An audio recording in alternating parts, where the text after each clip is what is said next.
주 예수의 나라 이 땅에 오겠네 오겠네.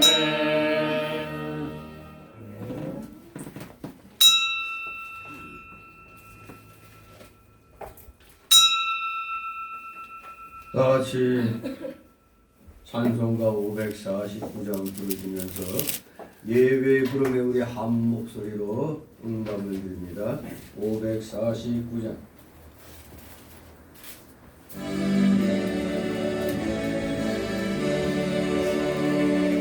우리 기도를 들어주시고 주님의 평화를 내려주소서. 아멘.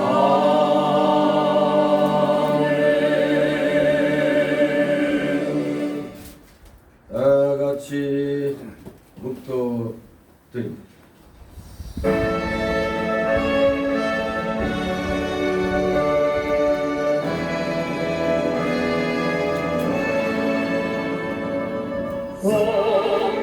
성부성자와 성령 찬송과 영광 돌려보내세.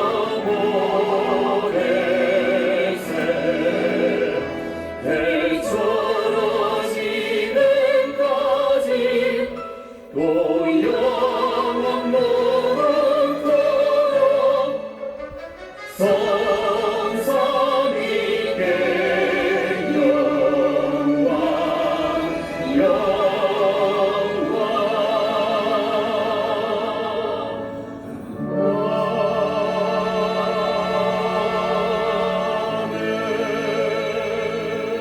나 여호와가 너를 항상 인도하여 마른 곳에서도 내 영혼을 만족해 하며 네 뼈를 견고케 하리니 너는 물된 동산 같겠고 물이 끊어지지 아니하는 샘 같을 것이라. 아멘.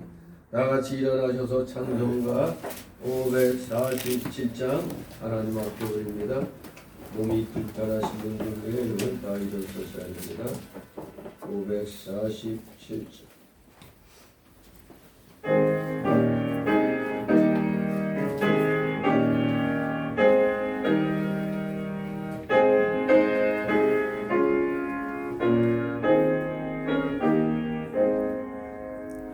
진리와 생명 되신 주 이 몸을 바치옵니다. 믿음과 소망 사랑에 한 마음 되게 하소서.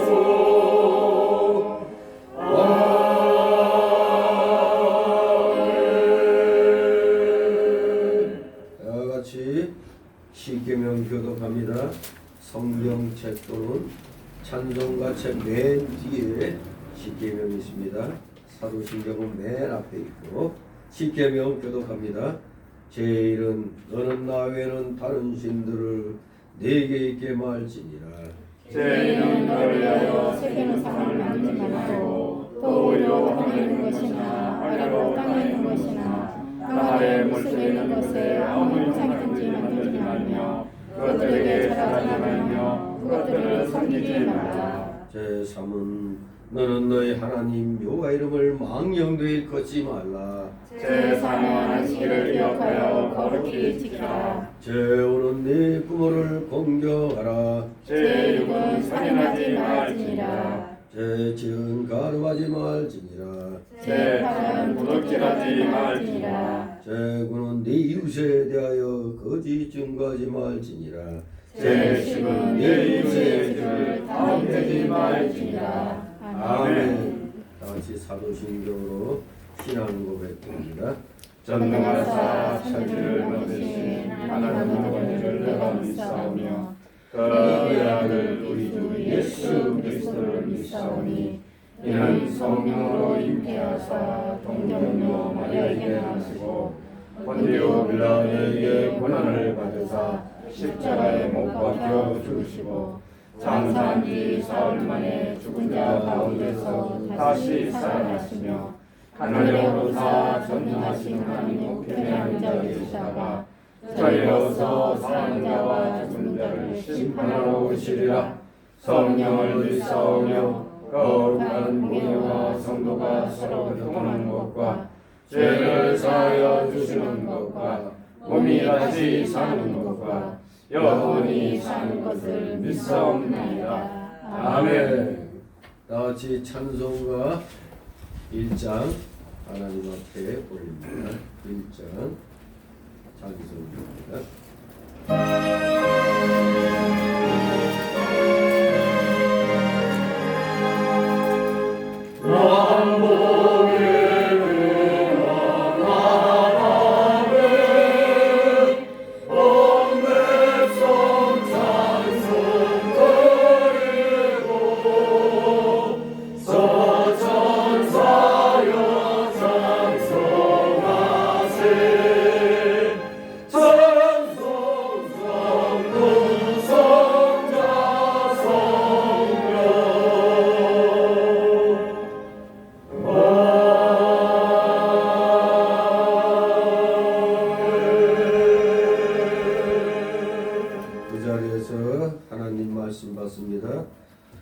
오늘 주일 오전에 주시는 말씀은 신약성경 고린도후서 11장입니다.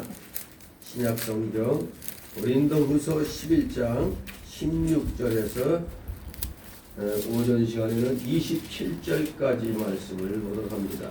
16절에서 27절까지 제가 봉독교리입니다. 페이지 수로 신약 298쪽 정도 있습니다.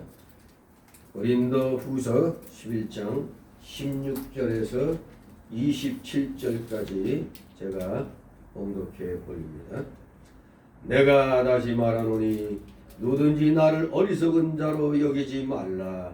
만일 그러하더라도 나로 조금 자랑하게 어리석은 자로 받으라.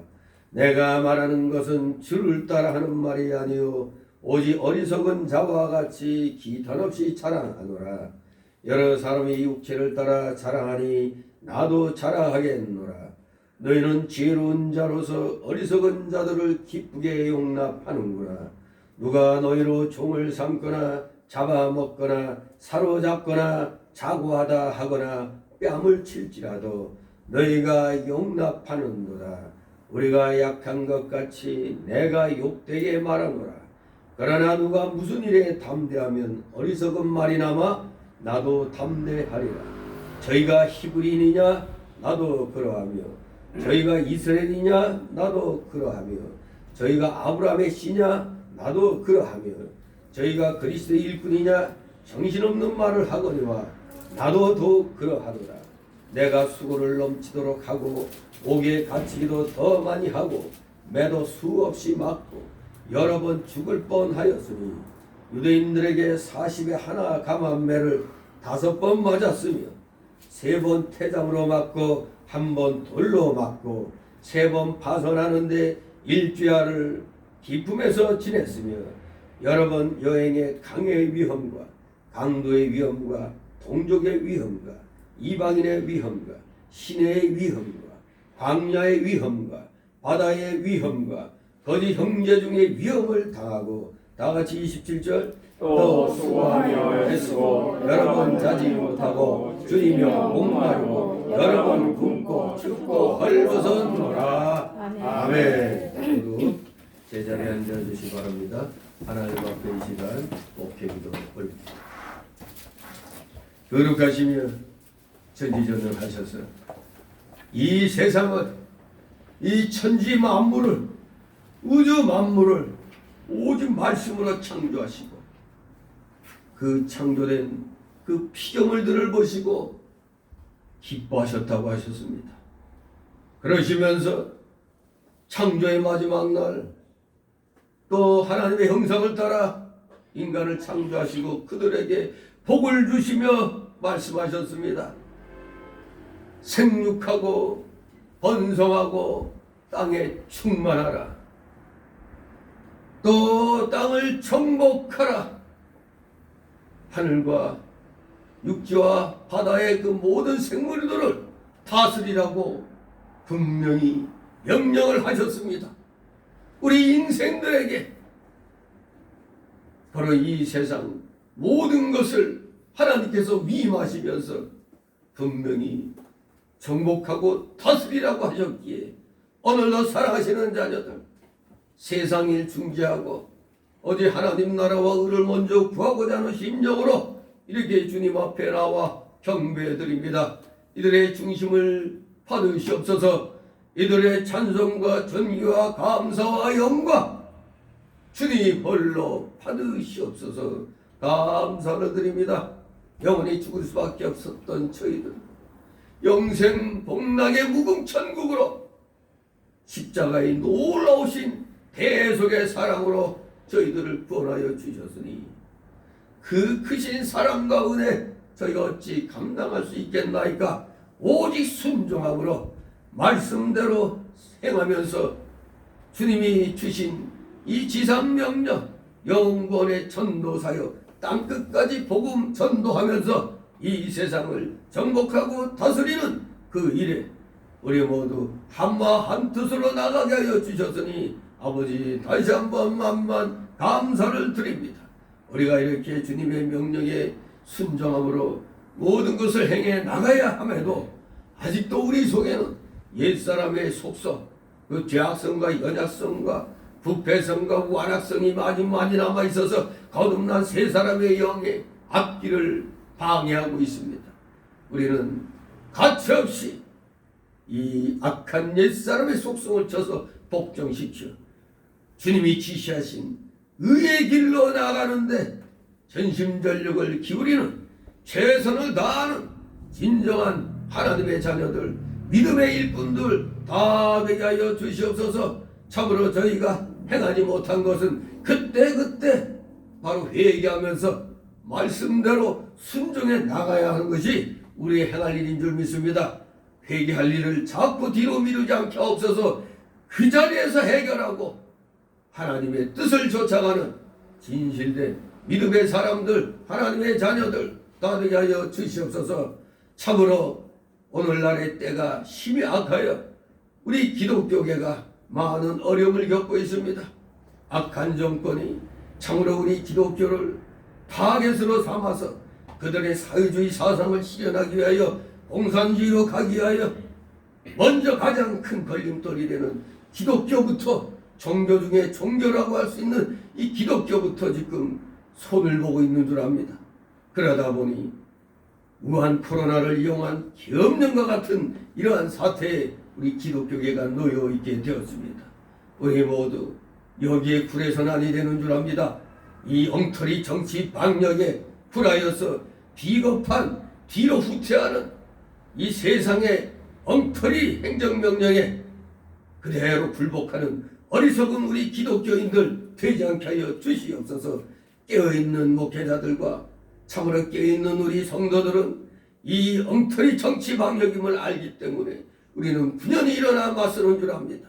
우리 모두 정상적인 예배를 드리는데 최선을 다하게 하여 주시옵소서. 굴복하여 비대면 예배니 하는 이 어리석은 일들 행치 않게 하여 주시옵소서. 아버지 저희들에게 지혜를 주셔서 모든 것 참으로 슬기롭게 하나님의 뜻을 펼쳐나가는데 부족함이 없는 저희들로 삼아 주시옵소서. 세상은 더욱더 악해가기 때문에 주위에 많은 사람들이 교회로 인하여 이득을 보다가 어느 날 갑자기 또 선전선동에 넘어가서 교회를 공격하는 무리가 70% 이상이 되어버렸습니다. 모든 근원 제공자는 이 정권이 중국으로부터 그 악한 이 코로나 바이러스 그 감염자들을 막았어야 되는데 그대로 다 수용하고 대한민국 전국에 다 이렇게 여행 다니게 하는 바람에 이 나라는 그야말로 세계에서 후진국형으로 이제 떨어지게 되었습니다. 우리는 모든 것이 다 지금 떨어져 가고 있습니다. 경제, 사회, 문화 모든 국방 이런 교육 모든 문제가 참으로 세계에서 망해버린 사회주의 공산주의 그런 사상을 따라 가다가 이제는 격구표란 끝에 놓이게 되었습니다. 이것을 깨달은 우리 기독교인들이 가만히 있을 수 없기에 이 악한 정권에 우리는 맞서고 있는 줄 압니다. 사랑하시는 자녀들, 지혜를 주시고 더욱더 능력을 주시옵소서. 성령 충만함으로 악한 일에 대하여 분명한 목소리를 내는 자들 다 되게 하여 주시옵소서. 우리는 칼빈주의, 개혁주의의 장로교 신앙입니다. 그 어떤 교단보다도 가장 강력하게 이 세상에 대한 책임을 또 느끼고 있는 그러한 칼빈주의의 장로교단입니다. 세상이 잘못되면 우리는 분명히 목소리를 내서 하나님의 공의에 어긋나지 않은 길로 가도록 우리는 충고할 수 있습니다. 그래도 말을 듣지 않는다면 우리는 하나님의 십자가의 군병에 대하여 이 악한 이 세력과 우리는 싸워야 되는 줄 압니다.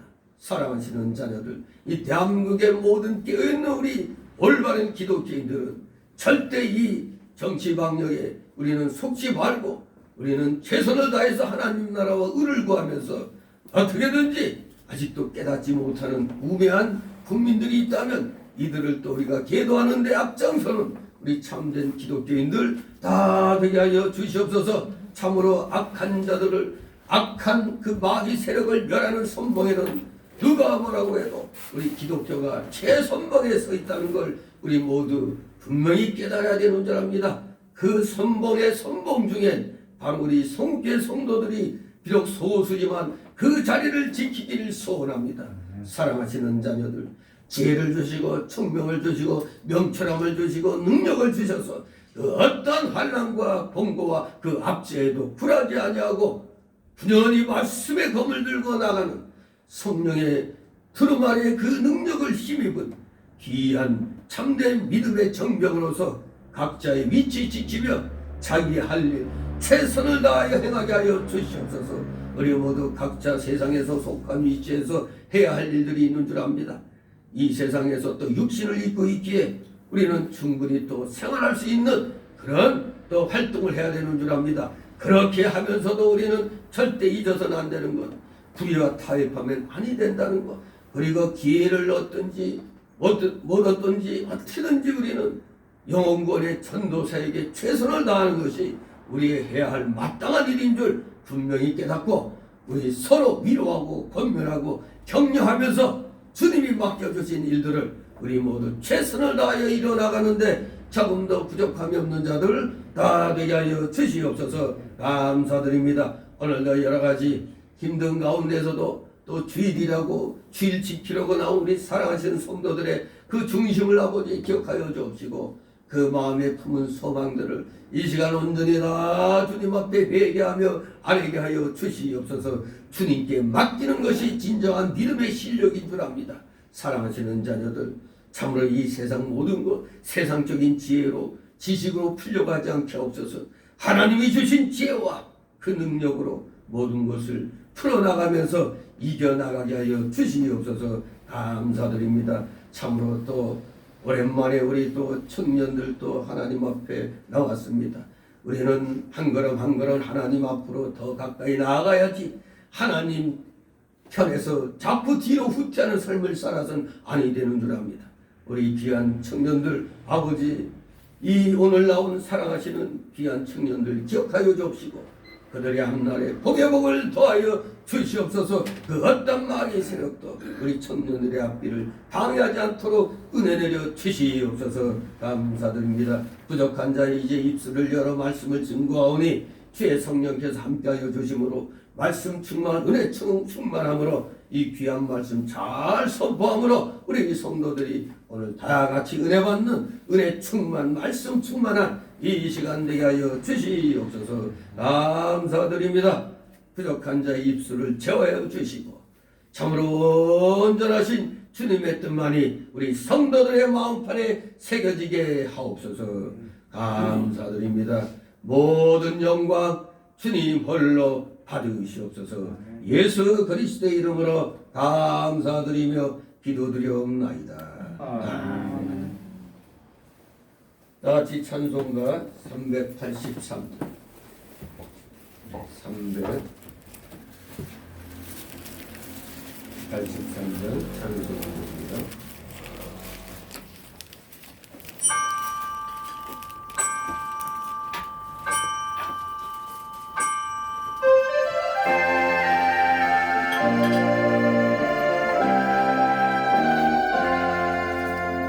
환난과 핍박 중에도 성도는 신앙 지켰네. 이 신앙 생각할 때에 기쁨이 충만하도다.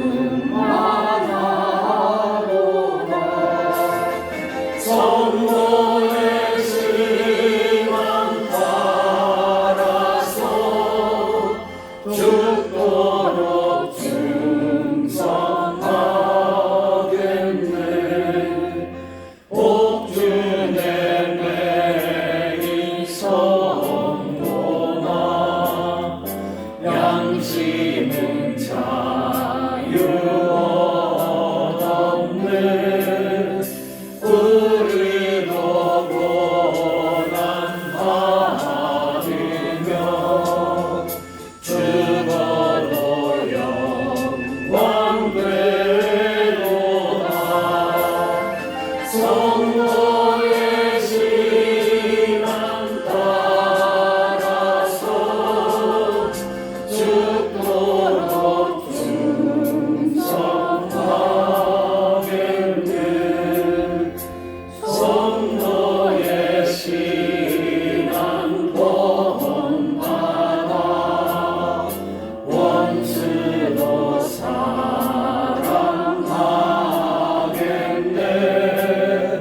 인간한 언어의 행실로 이 신앙 전파하리라.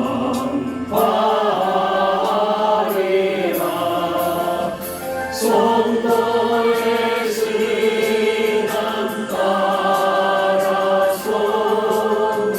죽도록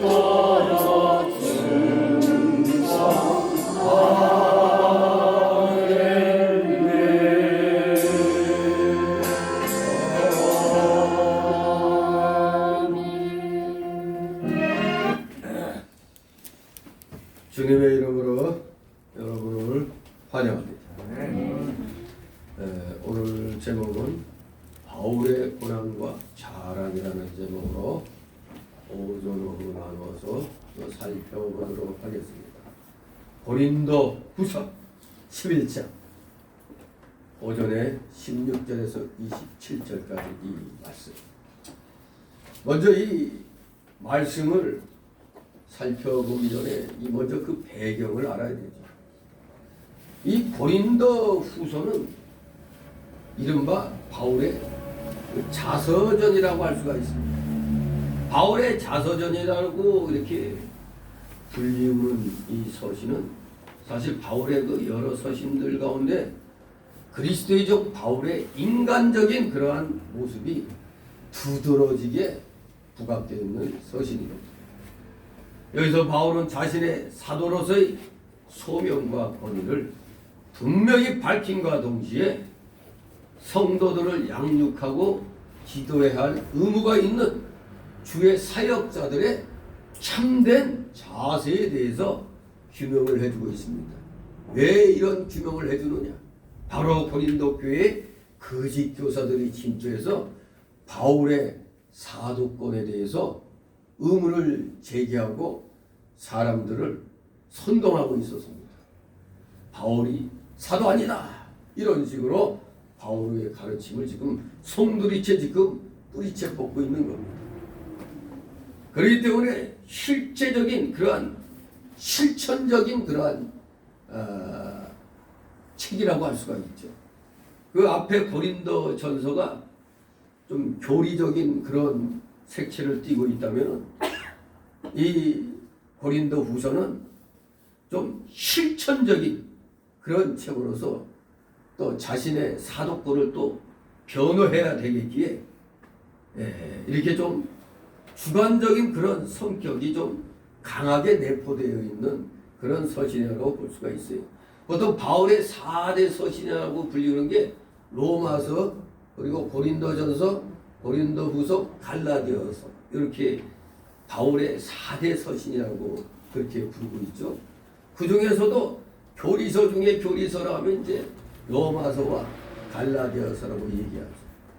로마서는 예수님의 그 삶의 그 의미를 아주 그 진지하게 또 이렇게 추적해 나갔다고 해서 일종의 바울의 복음서라고도 얘기를 합니다.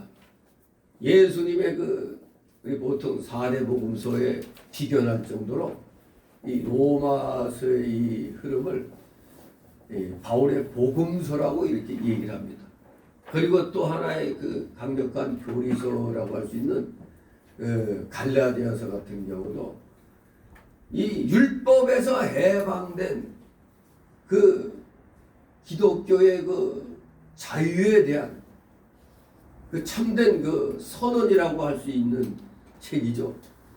갈라디아서가 율법으로 또 해방된 우리 기독교인의 그 참된 자유가 무엇인가를 선포하고 있어요. 그래서 갈라디아서는 기독교인의 그 대헌장이다.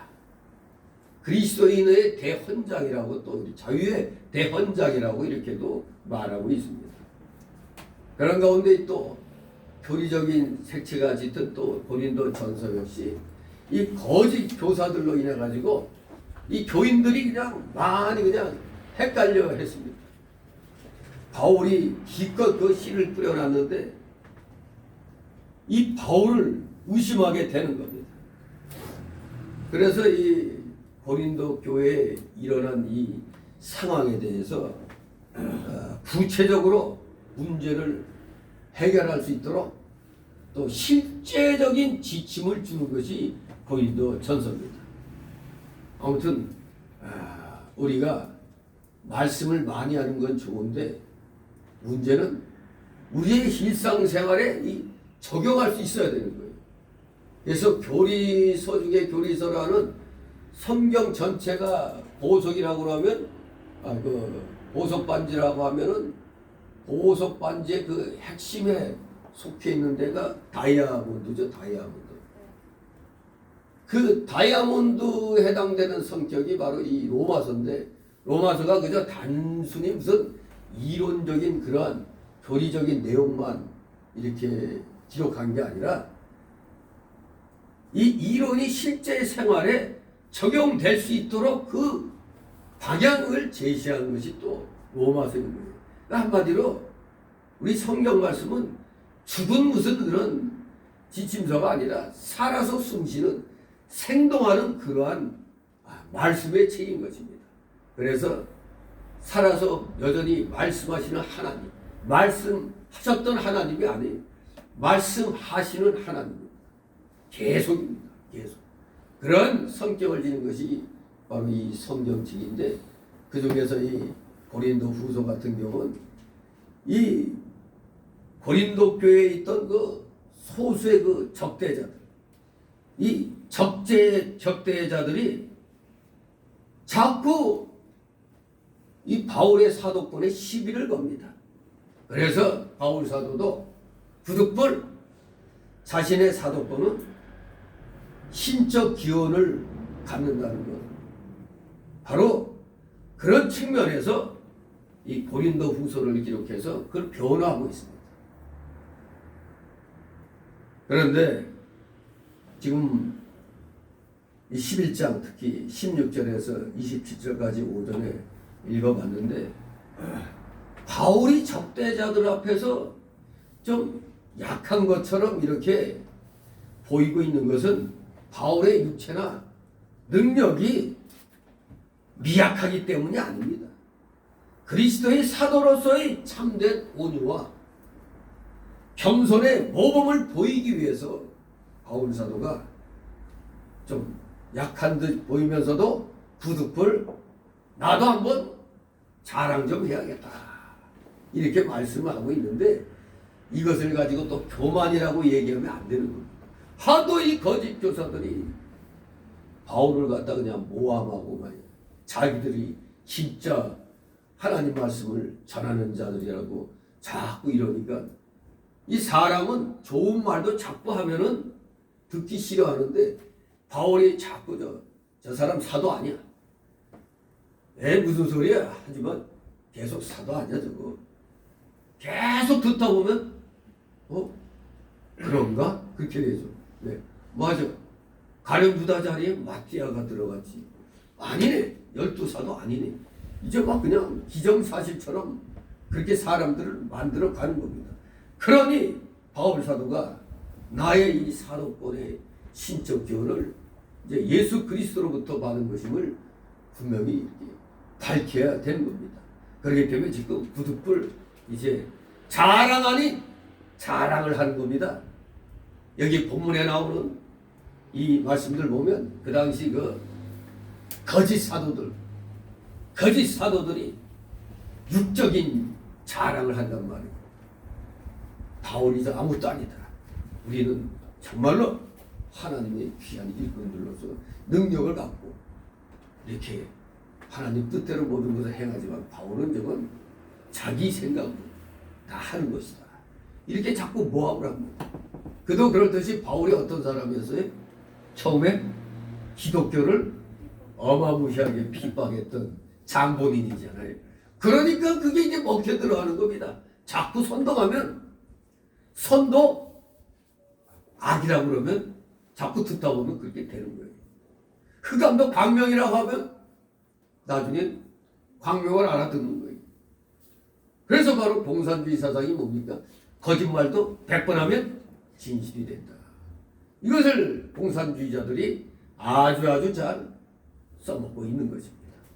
아무튼 바울 사도도 저것들이 자꾸 자신들 잘났다고 그리고 나를 자꾸 잘못했다고 자꾸 하더니 저것들이 자꾸 저렇게 육적인 자랑하니까 안 되겠다 해서 나도 부득불 자랑하노라 하면서 바울의 자랑이 지금 여기 구체적으로 언급이 되고 있습니다. 여기서 바울은 자신의 혈통에서부터 복음을 위해서 겪은 순환에 이르기까지 아주 자세히 이야기하고 있는 것입니다. 그러나 우리가 분명히 알아야 될 것은 바울의 이러한 자랑은 단순히 자신을 높이기 위한 것이 아니라 그를 비난하는 거짓 사도들의 입을 막고 복음의 바른 진리를 수호하기 위함이었습니다. 대사도 바울도 그냥 듣고만 있지 않았어요. 왜냐하면 악은 그냥 놔두면 악은 자꾸 커지는 겁니다. 그러니 이걸 막아야 되는 겁니다. 바보같이 사랑이다, 기독교는 사랑이다 이것만 외치면 안 되는 거예요. 하나님의 사랑은 뭐에 기초래요? 공의에 기초한 겁니다. 공의가 빠진 사랑은 사랑이 아니에요. 그건 인본주의 사랑인 것입니다. 바로 바울 사도는 하나님의 공의를 세우기 위해서 자신도 부득불 저들에게 맞서 자랑 아닌 자랑을 해야 됨을 느꼈기에 이렇게 고린도 후서를 기록하게 되는 것입니다. 아무튼 그러다 보니까 앞에 고린도 전서에 비해서 상당히 좀 감정적인 성격이 강하게 보이죠. 또 고린도 전서가 논리적인 면이 있다고 한다면 이거는 좀 감정적인 성격이 강하다 보니까 좀 논리적인 면에서 좀 약합니다. 그래서 비논리적인 서신으로서 그러므로 인해 바울의 인간적인 모습과 복음을 위한 바울의 생애가 더 부각이 되어 있는 것입니다. 아무튼 바울의 이러한 자랑 아닌 자랑은 복음의 바른 진리를 수호하기 위함이었다는 것. 이것도 또 하나의 의로운 분노라고 할 수가 있는 겁니다. 의로운 분노. 거짓에 대한 의로운 분노. 그러면 오늘 우리가 살펴보는 본문은 이제 바울이 복음을 위한 그 바울의 순환이 구체적으로 언급되어 있어서 우리에게 많은 감동과 함께 경종을 또한 울려주고 있는 것입니다. 그러므로 이 기록된 이 말씀들로 인해서 우리는 바울 생애 연구에 또 중요한 자료로 또 삼고 있는 것입니다. 바울의 고난과 자랑, 그 첫 번째 시간입니다. 자, 오늘 이 16절, 27절 오전에 이 제목은 바울의 봉사와 수고에 대한 자랑입니다. 16절, 18절 있습니다. 내가 다시 말하노니 누구든지 나를 어리석은 자로 여기지 말라. 만일 그러하더라도 나로 조금 자랑하게 어리석은 자로 받으라. 내가 말하는 것은 주를 따라 하는 말이 아니요 오직 어리석은 자와 같이 기탄없이 자랑하노라. 여러 사람이 육체를 따라 자랑하니 나도 자랑하겠노라. 아멘. 누구든지 자기를 자랑하는 것은 어리석은 일인 줄 알면서도 여기 바울 사도도 부득이 자기 자랑을 조금 할 필요가 있어서 자랑하려고 한다고 했습니다. 그러면서 그렇지만 나를 어리석은 자로 여기지 말라고 당부합니다. 이해가 안 된다 할지라도 자신을 그저 어리석은 자로 받아서 조금 자랑하는 것 용납해 달라고 했습니다. 참으로 겸손의 그 모습이 엿보이고 있죠. 이것은 진실로 바울이 겸손해서 낮아지는 태도고 거짓 선지자들의 비방하는 말을 듣고 고린도 교인들이 바울에게서 멀어졌기 때문에 그것을 안타까워하면서 교인들을 바로 세우려고 하는 애타는 심정으로 지금 말하고 있는 겁니다. 나로 조금 자랑하게 어리석은 자로 받으라. 어리석은 자로 받으라. 그렇게 바울 사도가 교회를 개척해서 세워놨는데 그리고 막히고 떠났더니 주인 없는 자리에 엉뚱한 것들이 와가지고 마구제비로 고린도 교회를 휘저어 버렸습니다. 이 고린도 교회 이 교인들의 성향은 고린도시를 생각하면 이해가 되죠. 고린도시가 얼마나 그 우상 숭배가 그 만연된 그런 도시 아닙니까? 그런 데에서 세상 진짜 많다 이렇게 살았던 사람들이 예수 믿고 구원받아서 교회 나왔지만 날마다 이 말씀으로 바로 가르치지 아니하면은 금세 또 세상에 그냥 쉽게 또 빠질 수가 있는 거예요. 그런 상황에 놓여 있던 이 고린도 교회를 일단 바울이 뒤로 하고 또 다른 교회로 이렇게 개척을 자꾸 해 나가는데 염려했던 것이 이제 터진 거죠. 고린도 교회 성도들이 성향적으로도 좀 약한 상황이었습니다. 세상에 너무 이제 물들어 있는 상태에서 간신히 이제 교회로 나왔었는데 그들에게 그냥 이 거짓된 자들이 고린도 교회에 들어와 갖고 바울의 사도권에 대해서 막 의문을 제기하면서 잘못된 가르침이라고 이게 막 이렇게 휘저 놓습니다. 막 그러다 보니 교회에 막 분란이 일어나고 심지어 또 고린도전서에 보면 계모와의 그 간통 사건까지 막 나옵니다. 그래서 바울 사도가 구체적으로 이 교회의 그 분쟁들을 해결하는 그 해결책을 제시해 주면서 그 간통 사건에 대해서는 회개하지 않는다면 아예 그냥 그를 그냥 내치라는 식으로 회개하지 않는다면 아예 상관하지 말라는 식으로 엄하게 또 그렇게 교훈을 주고 있죠. 아무튼 그런 가운데서도 여전히 거짓 교사들이 아주 그냥 강력하게 활동하다 보니까 역시 결국에는 시간이 흐름과 동시에 바울 사도로부터 점점 멀어져 가는 겁니다. 역시 근처에 있는 사람에게 가까워지는 거죠. 멀리 떠나 있는 사람이 아무리 교훈의 서신을 준다 할지라도 가까이서 그냥 막 말하는 사람과 멀리서 가끔 이렇게 서신으로 이러이러 해야 되느니라 하는 그런 교훈에 먹힐 리가 없죠. 가까이서 말하는 사람 말이 바로 지풍으로 그냥 교인들의 마음을 휘저어 놓는 겁니다. 그러니 바울이 어쩔 수 없이 사도 중에 사도인 바울 사도가 언뜻 보면은 자기 자랑하는 것 같지만, 고생한 거 자랑한 것 같지만, 부득불 지금 이해가 안 되더라도 그냥 나를 좀 어리석은 자로 받아서 좀 내가 자랑하는 거 좀 용납해 주시오 하고 아주 겸손하게 자기를 낮추면서 말하고 있는 겁니다. 그래서 어떻게 말하고 있습니까? 내가 말하는 것은 주를 따라하는 말이 아니다. 이거 잘 들어야 돼요. 내가 말하는 것은 주를 따라하는 말이 아니요. 아니, 바울 사도는 성령의 감동으로 주님이 주신 말씀을 해야 되는데 주를 따라하는 말이 아니라고 했단 말이에요. 이게 무슨 말이냐 하면 바울이 하는 말이 영감되지 않았다는 의미가 아닙니다. 바울이 자기를 조금 자랑하는 것은 주님을 본받아 가지고 자랑하는 말이 아니라는 뜻입니다. 왜? 우리 예수님이 언제 자기 자랑했어요? 안 했잖아요. 그러니까 바울이 자기를 자랑하는 것은 예수님을 본받아서 하는 것 아니지만 지금 성령의 감동을 받아서 부득불 조금 자랑한다고 말하는 것입니다.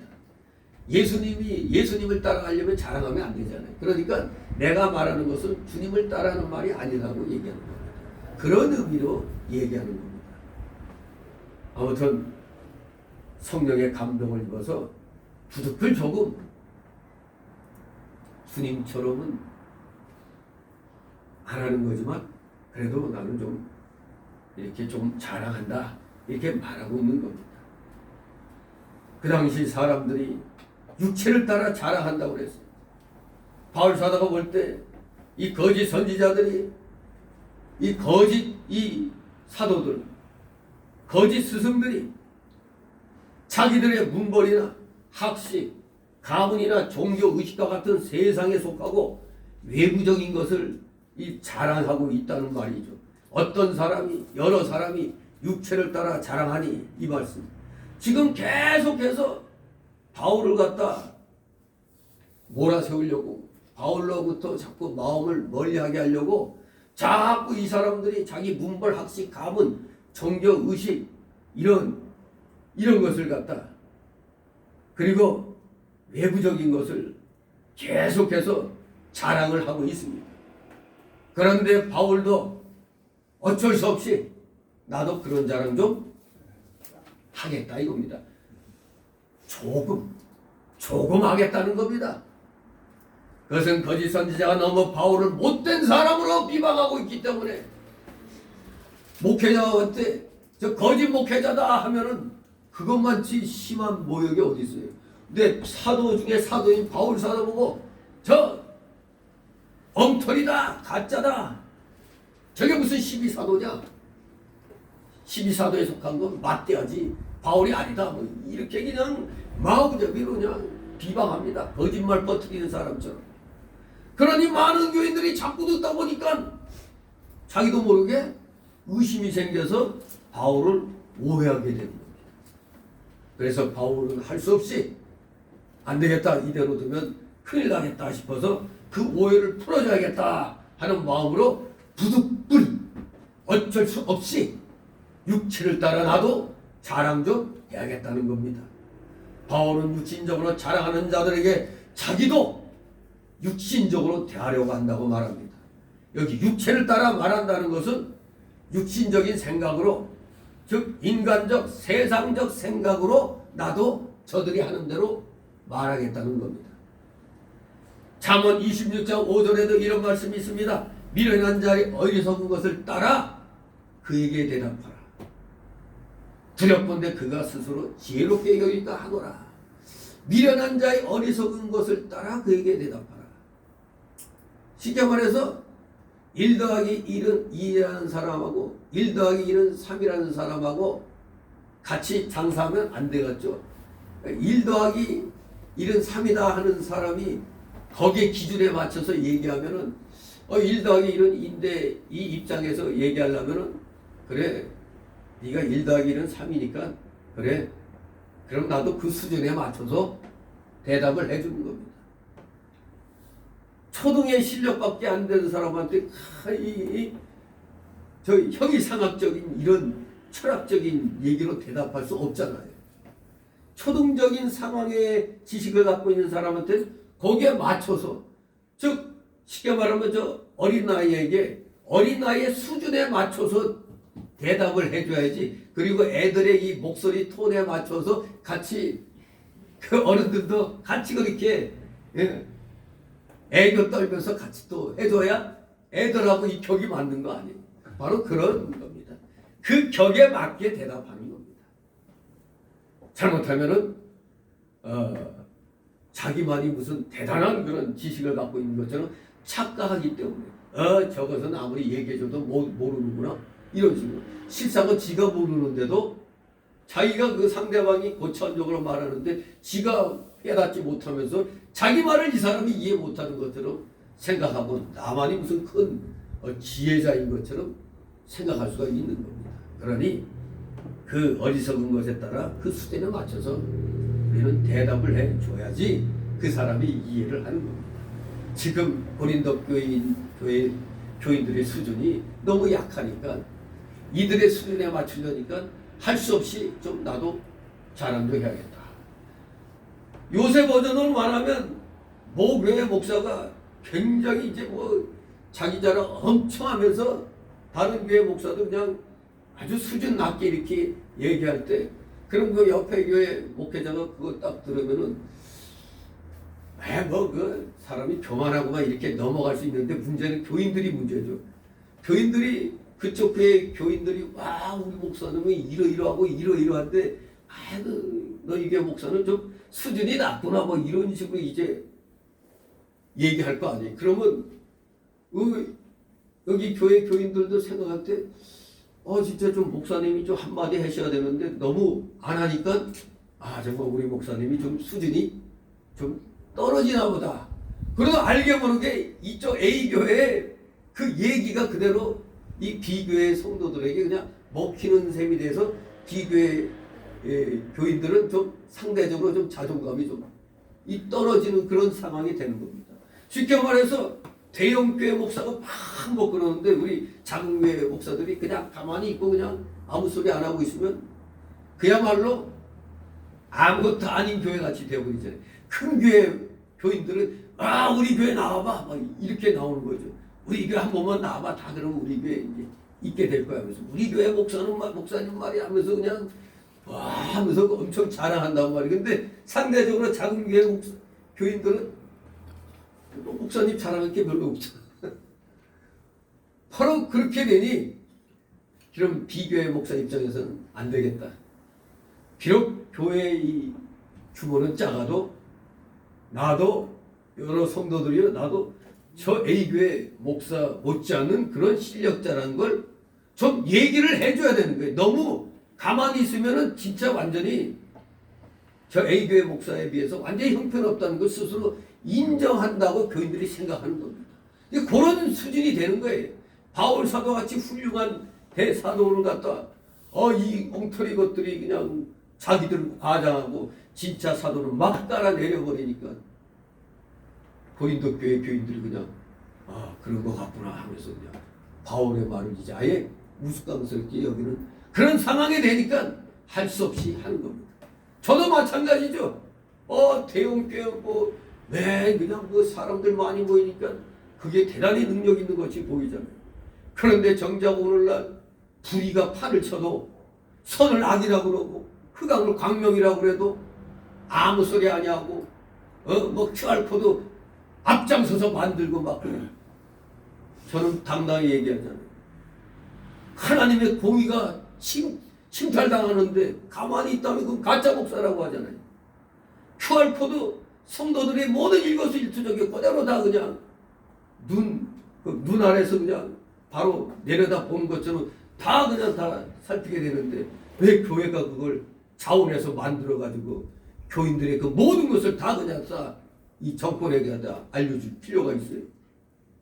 그래서 부정선거에 제일로 잘 이용될 수 있는 게 그 QR코드인데 그러니 그걸 깨닫지 못하는 목사가 그냥 교인들만 많다고 그냥 큰 소리 치는데 그럼 나는 할 말을 해야죠. 하나님의 공의가 망가져도 한마디 말도 못하는 것들이 무슨 놈의 목사냐고 그렇게 말할 수 있잖아요. 그러니까 QR코드도 멋모르고 만들고 있잖아요. 거기 전문가들도 많을 텐데 아무 소리 안 하고 있다는 것은 멍청한 것들이라는 얘기 아니에요. 여러분들 만약 여러분들 집이 누가 쭉 관찰하고 있다는 걸 느껴봐요. 기분이 좋아요, 나빠요? 아주 뭐 부담이 되잖아요. 바로 여러분들이 QR코드를 만들어서 교회 나올 때마다 찍고 이렇게 하면은 여러분의 기록이 다 그대로 정보가 다 들어갑니다. 몇 날 몇 시 어디 가고 이게 그대로. 이러고 쓰면 되는데 쓰는 게 귀찮다고.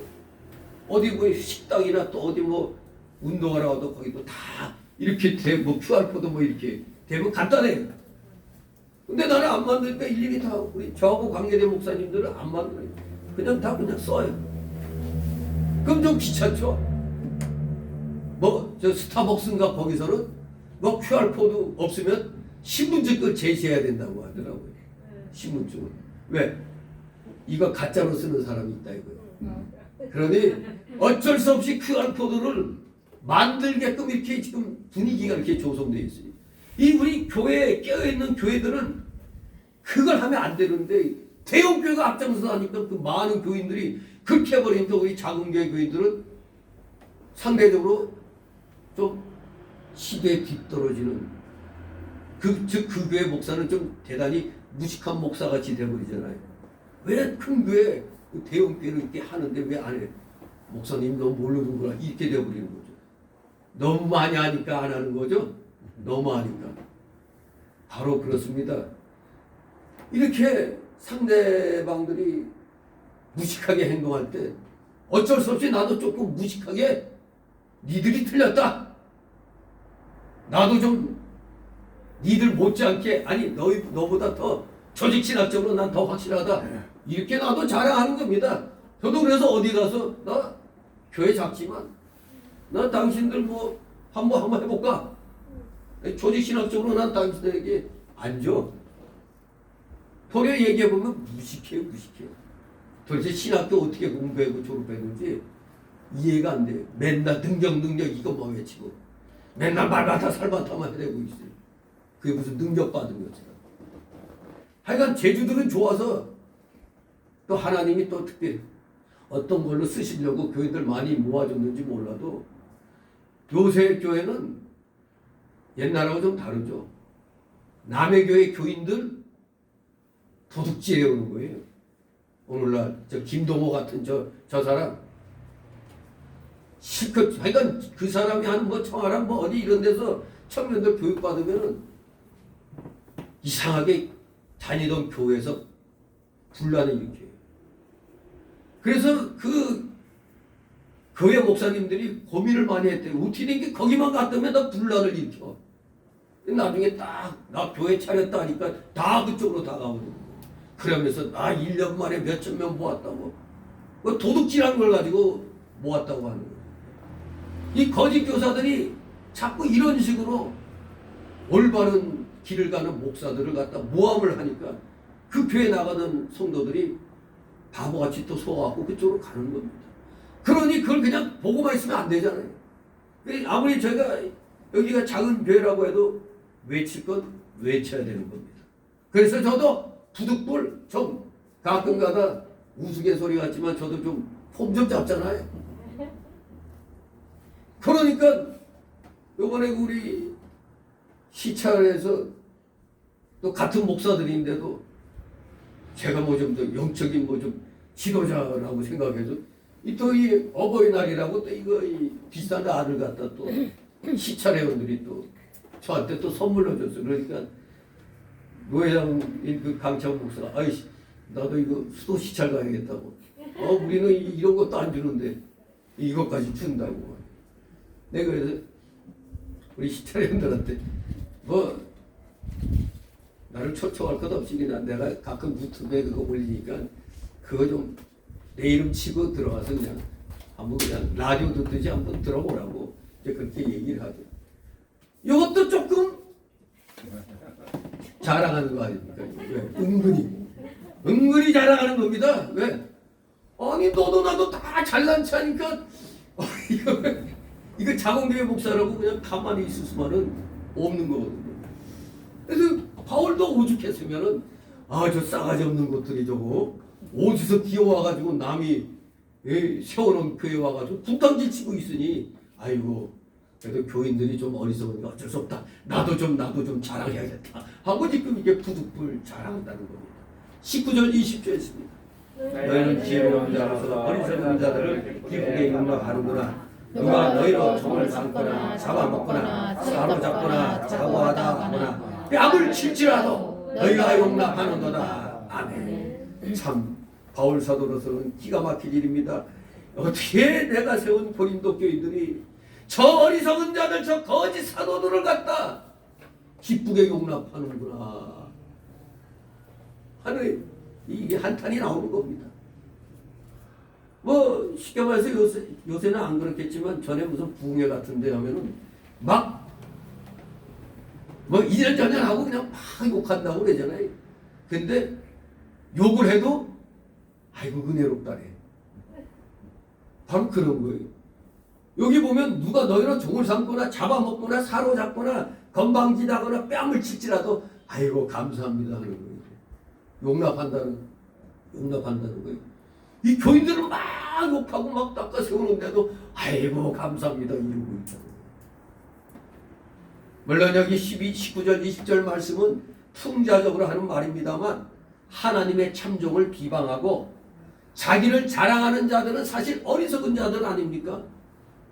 자기 자랑하고 하나님의 참된 종을 비방하는 것 이거 어리석은 자들인데 어떻게 고린도 교인이 그런 자들을 용납한다는 겁니다. 이것은 마치 지혜로운 자가 어리석은 자들을 용납하는 것과 같은 겁니다. 지혜로운 자가 어떻게 어리석은 자를 용납할 수가 있겠어요?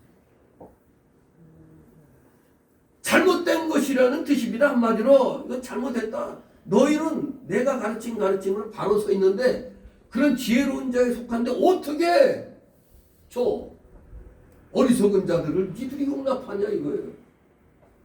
이거 잘못됐다 이겁니다.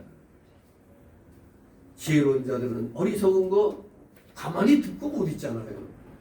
여러분한테 우리가 이제 수학적으로 뭐 계산하면 1 더하기 1은 2인데 1 더하기 1은 3이라고 하면은 여러분 답답하죠? 네가 에디슨이냐? 뭐 물방울 하나 더하기 하나 더하면 한 덩이 되는 거 아니냐고.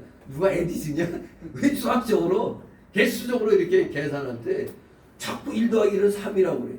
예의 그때 말 안 들으면 뺨때기라도 때려갖고 바로 가르쳐줘야 되는 거 아니에요. 그런데 그래 네 말도 맞아. 말이 됩니까? 그런 사람한테 같이 사업하자고 했다가 이 큰일 나는 거죠.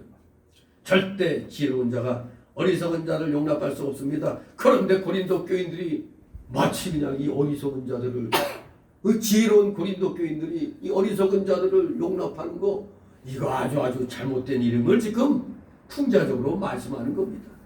거짓 사도들은 교인들을 종으로 삼아 자기 왕국을 건립하는 자들입니다.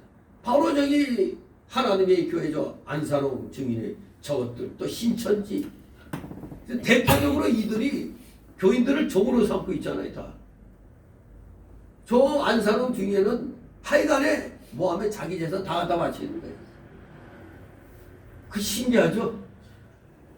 어떻게 그럴 수가 있을까? 홀라당 어떻게 거기서 자리 하나 준다고 홀라당 다 갖다 바칠 수 있어요. 지금 자기 왕국을 건립하는 자들에게 속는 사람들이 의외로 많다 이겁니다. 그럴 수 없을 것 같은데도 의외로 많은 겁니다. 교인들을 잡아먹듯이 그들의 재산과 돈을 삼키는 자들이었고 교인들을 사로잡아 속이고 이용해 먹고 나중에는 조폭들 시켜서 묻어버렸죠. 그때 승리재단 같은 경우. 그 말 안 듣는 교인들 딱 뒤로 잡아가지고 죽여가지고 묻어버리니 아무도 모르는 거예요. 그런 짓을 이 고린도 교회 때도 그렇게 했어요. 오늘날의 이 근대 이 현대 문명 사회에서도 이런 일이 벌어지는 걸 보면 그 당시는 더 더 심하지 않았을까 짐작할 수가 있잖아요. 이 오늘날에도 막 자기 말 안 듣는 사람들 때려 죽이고 몰래 그냥 묻어버리고 하는 이런 일이 이 대명천지 대한민국 땅에서 이단들에게서 일어났는데 옛날에 이런 일이 안 일어났을 리가 없잖아요.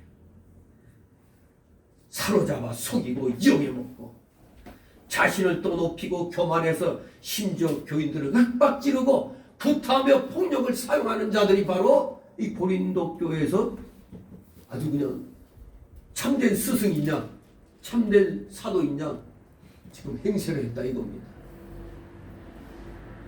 이렇게 하는데도 고린도 교인들이 그들을 지도자라고 맹종했다니 가능한 얘기죠. 오늘날도 그냥 어떤 교회에서는 목회자가 한마디 하면 그냥 그대로 그냥 설설설 기잖아요. 특히 저 이단들은 뭐 말할 것도 없죠. 이단의 이 교주들은 그냥 이 호위병, 경호병까지도 그냥 그 경호원들까지도 조폭으로 그냥 낯쓰고 뭐 그러잖아요. 그래 밑보였다가는 소리 소문 없이 또 제거될 수도 있는 거예요. 정말로 예나 오늘이나 이 맹종이 문제입니다.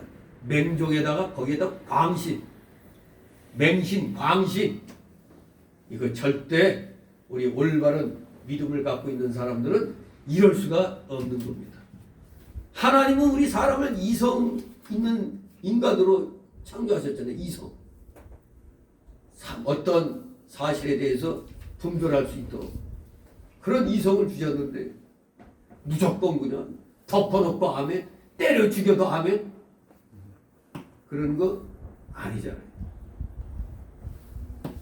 기본적인 그런 사람이 이성에 어긋나는 일을 하나님이 하시지 않습니다. 왜 하나님이 우리 인간을 창조하셨는데 질서 있게 모든 걸 창조하신 하나님이 완전히 뭐 그냥 이치 어긋난 그런 일을 하지 않잖아요. 거기에 합당하게 하시는 겁니다. 아무튼 이렇게 거짓 사도들이 고린도 교인들을 마음대로 휘젓고 있는데도 멍청한 잠시 넋 빠진 고린도 교인들은 그들을 지도자라고 맹종을 했던 겁니다. 이들이 고린도 교인들을 총을 삼거나 잡아먹거나 사로잡거나 자고하다 하거나 뺨을 칠지라도 용납한다니 거짓 선지자들은 교인들을 율법의 종으로 삼기도 하고 혹은 또 자기의 그 종으로도 삼는 겁니다. 그래서 종을 삼는다고 그랬어요. 또 잡아먹는다는 건 무슨 말이겠어요? 거짓 선지자는 교묘한 수단과 방법으로 교인들을 미혹시키고 꿰어가지고 재산을 다 뺏어먹는 거예요. 이게 잡아먹는 거지 뭡니까?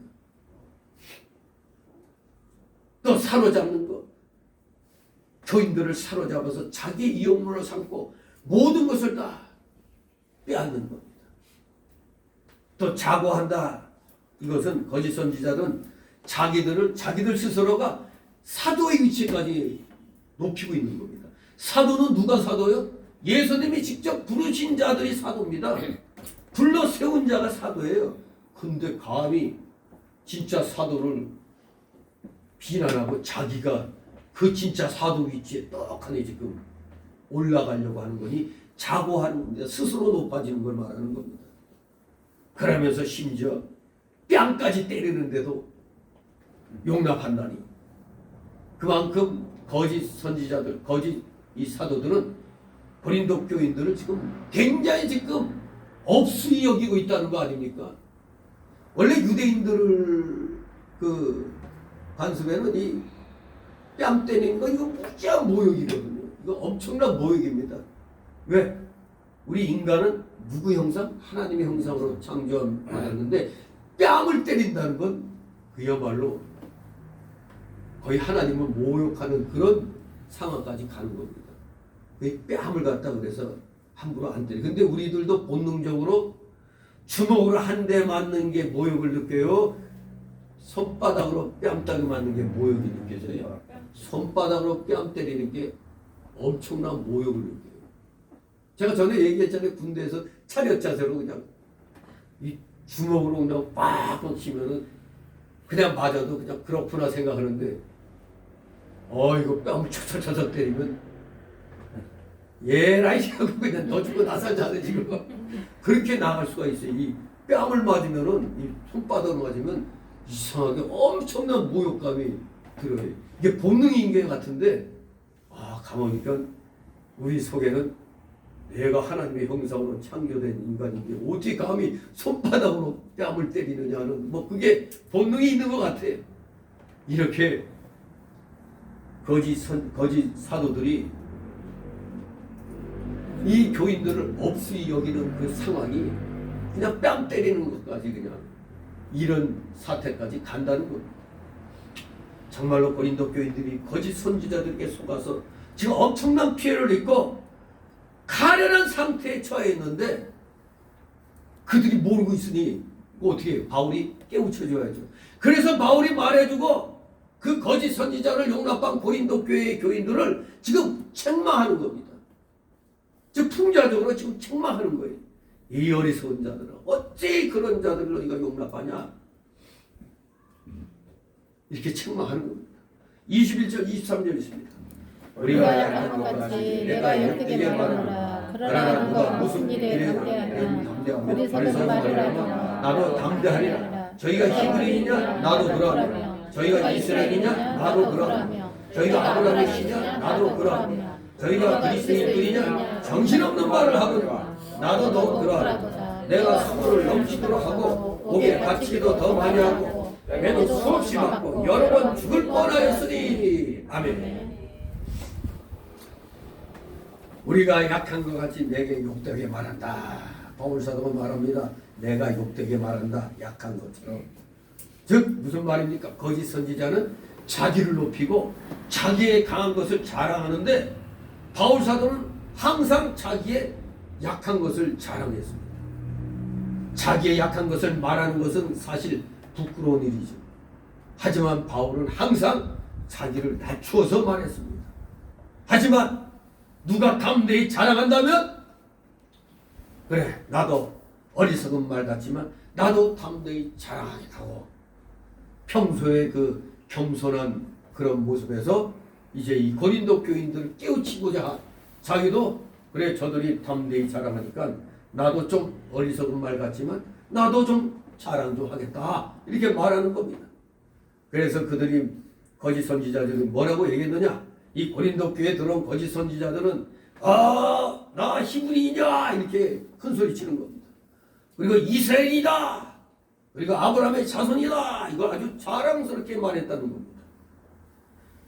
이 히브리인이라고 외친 것 사실 히브리 이게 건너온 자는 의미입니다. 건너온 자 즉 아브라함이 유브라데 강을 건너온 후에 그에게 붙여진 이름입니다. 창세기 14장 13절에. 그래서 아브라함의 자손, 즉 이스라엘 민족을 뜻하는 단어가 이 히브리인이 된 겁니다. 히브리 족속. 히브리 족속. 아브라함의 자손, 즉 이스라엘 민족이다 이거예요. 그리고 나는 이스라엘이다 하는 것은 신정 국가의 국민을 뜻합니다. 하나님의 통치를 받는 나라, 백성이다 이거예요. 이스라엘이다. 나 히브리인이다. 나 아브라함의 자손이야. 그리고 나 이스라엘이다. 나 하나님의 통치를 받는 나라의 국민이야. 백성이야. 아주 자랑스럽게 말합니다. 그러면서 또 나는 아브라함의 씨다. 아브라함의 자손이라고 이들이 거짓 선지자에 얘기하는데 즉 아브라함의 씨라는 말은 메시아의 약속을 받은 자손을 뜻합니다. 메시아의 약속을 받은 자손. 그러니까 거짓 이 선지자들은 뭔지 모르게 이제 과대 포장하는 게 있거든요. 왜? 자기 약점을 가리려고 하니까 온갖 좋은 것을 다 갖다 붙입니다. 그래서 나 아브라함 자손이야. 나 하나님 통치 받는 나라의 백성이야. 그래서 나는 메시아의 약속을 받은 자손이 하면서 온갖 좋은 거는 그냥 다 갖다 붙여놨어요. 그래서 바울도 그래? 그럼 나도 한마디 해야겠어 하면서 나도 히브리이다. 나도 이스라엘이야. 나도 아브라함의 자손이라고 바울도 저들이 저렇게 담대하게 얘기하니까 나도 좀 담대하게 이렇게 말한다는 겁니다. 거짓 사도들은 자신들을 그리스도의 일꾼이라고 자처했습니다. 그래서 바울도 거기에 응수해서 나도 그리스도의 일꾼이다. 그러므로 어떤 수고와 고생을 하였는가에 대해서 지금 쫙 이제 증거를 하는 겁니다. 그것은 그가 그리스도의 참된 일꾼이라는 증거가 됩니다. 바로 그리스도를 위해서 어떤 수고와 고생을 하였는가, 요것에 대해서 내가 얘기할 때 저 거짓 선지자들은 자기가 한 수고와 고생에 대해서는 아마 못 따라올 거라는 걸 알고 있는 겁니다. 왜냐하면 참된 기독교인들은 수고와 고생을 밥 먹듯이 하거든요. 오늘날에 우리가 이 잘못된 형통의 복음을 인해 가지고 뭐 예수 믿으면 무조건 잘 먹고 잘 살고 잘 되는 것 같이 얘기하죠. 그 잘 되는 데까지는 고난의 역경의 그 과정이 있다는 걸 알아야 되는 겁니다. 무조건 예수 믿으면 잘 되는 게 아니에요. 잘 될 수 있는 자격을 갖출 때까지는 수고와 고생이 다른 겁니다. 그걸 말하는 겁니다.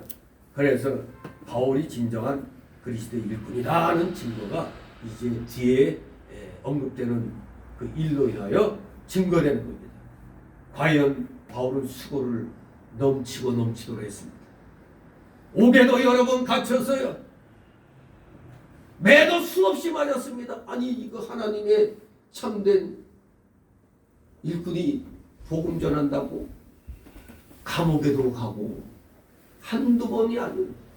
매도 수없이 맞았어요. 그냥 뭐 손발로 구타당한 게 아니에요. 그냥 형벌, 몽둥이 찜질당했다는 얘기입니다. 이게 그래가지고 여러 번 죽을 뻔했다고 지금 기술하고 있는 겁니다. 오늘날 목회자들이 뭐 감옥에 갇힐 뻔 있어요? 별로 없잖아요. 정광 목사같이 이 정권에 대놓고 나설 때 감옥에 갇히는 일이 있지, 그냥 아무 소리 안 하고 있으면 감옥에 갇힐 일 없습니다. 또 가만히 있으면은 사람들에게 욕먹을 일 없잖아요. 가만히 있는데 누가 욕해요? 막 이 정권에 대해서 담대하게 외치니까 이 거기에 선동된 사람들이 그 교회를 향해서 그 목사를 향해서 욕하잖아요. 뭣도 모르는 것들이. 아무튼 가만히 있으면은 아무 문제 없습니다. 그런데 지금 이 시대 상황을 그대로 놔둔다면 차별금지 뭐 통과되면서부터는 이제 목사들 감옥에 갈 일이 깔려 있습니다. 깔려 있어, 널려 있어요. 목사들 감옥에 갈 일이. 동성에 대해서 한마디 삐끗 잘못하면 누가 고발하면 바로 그냥 바로 잡혀가요. 또 동성애자들이 와서 결혼주례 해달라는 거 거절하면 승낙할 때까지 벌금 아니면 감옥에 가 있어야 돼요. 이게 현실로 이제 다가오고, 또 구원은 오직 우리 기독교 예수님 믿는 거 외에는 구원의 길이 없다고 하면은 또 잡혀가는 거예요. 왜? 다른 종교 또 모욕한 거가 되는 거죠. 그러니 지금 앞으로 이 상황에서 이러한 이 같은 정권이 또다시 생긴다면은 뭐 이제 기독교는 문 닫는 수밖에 없는 거예요. 그냥 저절로 사라지게 돼 있는 겁니다. 목사들 다 잡혀가면 뭐가 있겠어요. 정말로 바울 사도가 복음 전하면서 이렇게 감옥에도 가고 매도 수없이 맞고 죽을 뻔 여러 번 했던 이런 현실이 오늘날 공산주의 국가가 되면 그냥 되는 거죠. 이런 일이 모조리 다 죽이잖아요. 공산국가가 되면 기독교인 종교는 아편이다 하면서 그 중에서도 기독교인은 이유 없이 그냥 모조리 다 제거당하죠. 자, 이러한 수고와 고생을 지금 증거하고 있는데, 자기가 이런 뭐 좀 부득불 자기도 좀 자랑을 하는데 그걸 정신없는 말을 한다고 얘기했어요. 정신없는 말을 한다. 바울이 자기가 정신없는 말을 한다고 이렇게 한 것은 지금 사실 자기가 사도로서 말할 필요가 없는 걸 하니까 그래요. 내가 구태 이 말을 해야 되나? 목사가 목회한다고 고생하는 걸 그것이 입으로 말할 필요가 없잖아요. 또 이 하나님의 공의를 지키려고 진리를 사수하는 일 하는데 수고와 고생하는 건 당연한 건데 그걸 지금 말을 하니까 내가 지금 정신없는 말 한다고 하는 겁니다. 말할 필요가 없는 말인데도 할 수 없이 누구 때문에 해야 돼? 아니 저 거짓 선지자들에 넘어간 고린도 교인들 깨우치려고 하니까 저 거짓 선지자들이 한 것처럼 나도 조금 정신없는 말 좀 해야겠다 이겁니다. 바울 자신이 하나님의 일꾼인 줄 알면서 정신없는 말 같지만 자기가 하나님의 일꾼이라고 말한다는 겁니다. 말할 필요가 없는데도 할 수 없이 하는 겁니다. 나도 하나님 일꾼이야. 이렇게 거짓 선지자들이 그리스도의 일꾼이라고 자랑하네. 바울은 그래 나는 그 이상의 그리스도의 일꾼이다 이렇게 말하는 겁니다. 그렇게 말할 수밖에 없어요. 왜? 고린도 교인들이 너무 한심하게 지금 넘어가니까 그들을 깨우치려고 하니까 그들을 깨우치려니까 야, 나 쟤네들보다 내가 좀 얼등해. 아, 이걸 증명해야 되잖아요. 그 목사들 세계도 똑같은 거예요. 뭐 그냥 뭐 이 분량만 키워가지고 큰 소리 뻥뻥 치는 사람도 얼마나 많습니까? 이 신학교 다닐 때 맨날 지각하고 맨날 그냥 결석 많이 하고 뒷자리에 앉아서 절고 뭐 이런 사람들이 희한하게 졸업하고 나서 가만 보면은 제 스승 목사님한테 들었는데 맨 그냥 지각하고 뒷자리에 앉아서 그냥 졸기만 하고 하던 사람들이 나중에 보니까 목회는 잘했는데 교회들은 다 크게 하고 있다는 거예요. 근데 도리어 좀 신학 지식으로 좀 바르게 이렇게 한 사람들은 실상 목회는 별로 못해. 이 이유가 있죠. 왜? 고지 곧대로 바른 소리 하니까 듣기 싫잖아요. 근데 좀 둥글게 하는 사람들은 별로 뭐가 안 나잖아. 아, 여기 참 편하네. 아, 재밌네. 근데 이놈의 저 같은 교회 나오면은 그거 참 듣기 싫은 거 자꾸 얘기하고 그렇게 되는 거예요. 이게. 그러니 적당히 하는 사람들이 사실 많은 사람들을 모을 수가 있는 겁니다. 귀에 듣기 좋은 말하고 긁어주는 말하면 얼마나 마음이 좀 편안하겠습니까? 그런데 바울 사도는 물론 이 당시는 성령의 역사가 엄청나게 강력한 때니까 복음 전파하면 많은 사람들이 모이지만 그러한 가운데서도 또 이 거짓 선지자들 또한 많이 꼬이는 겁니다. 그러니까 바울은 그렇게 하나님이 사람들을 붙여주지만서도 그 가운데서도 또 그들과 또 교리적으로 또 싸움을 해야 되거든요. 교인들을 지키려니까. 그러니 바울은 그 이상의 그리스도의 일꾼이라고 말할 수밖에 없는 겁니다. 저도 어디 가서 상당히 큰 소리 치는 편이거든요.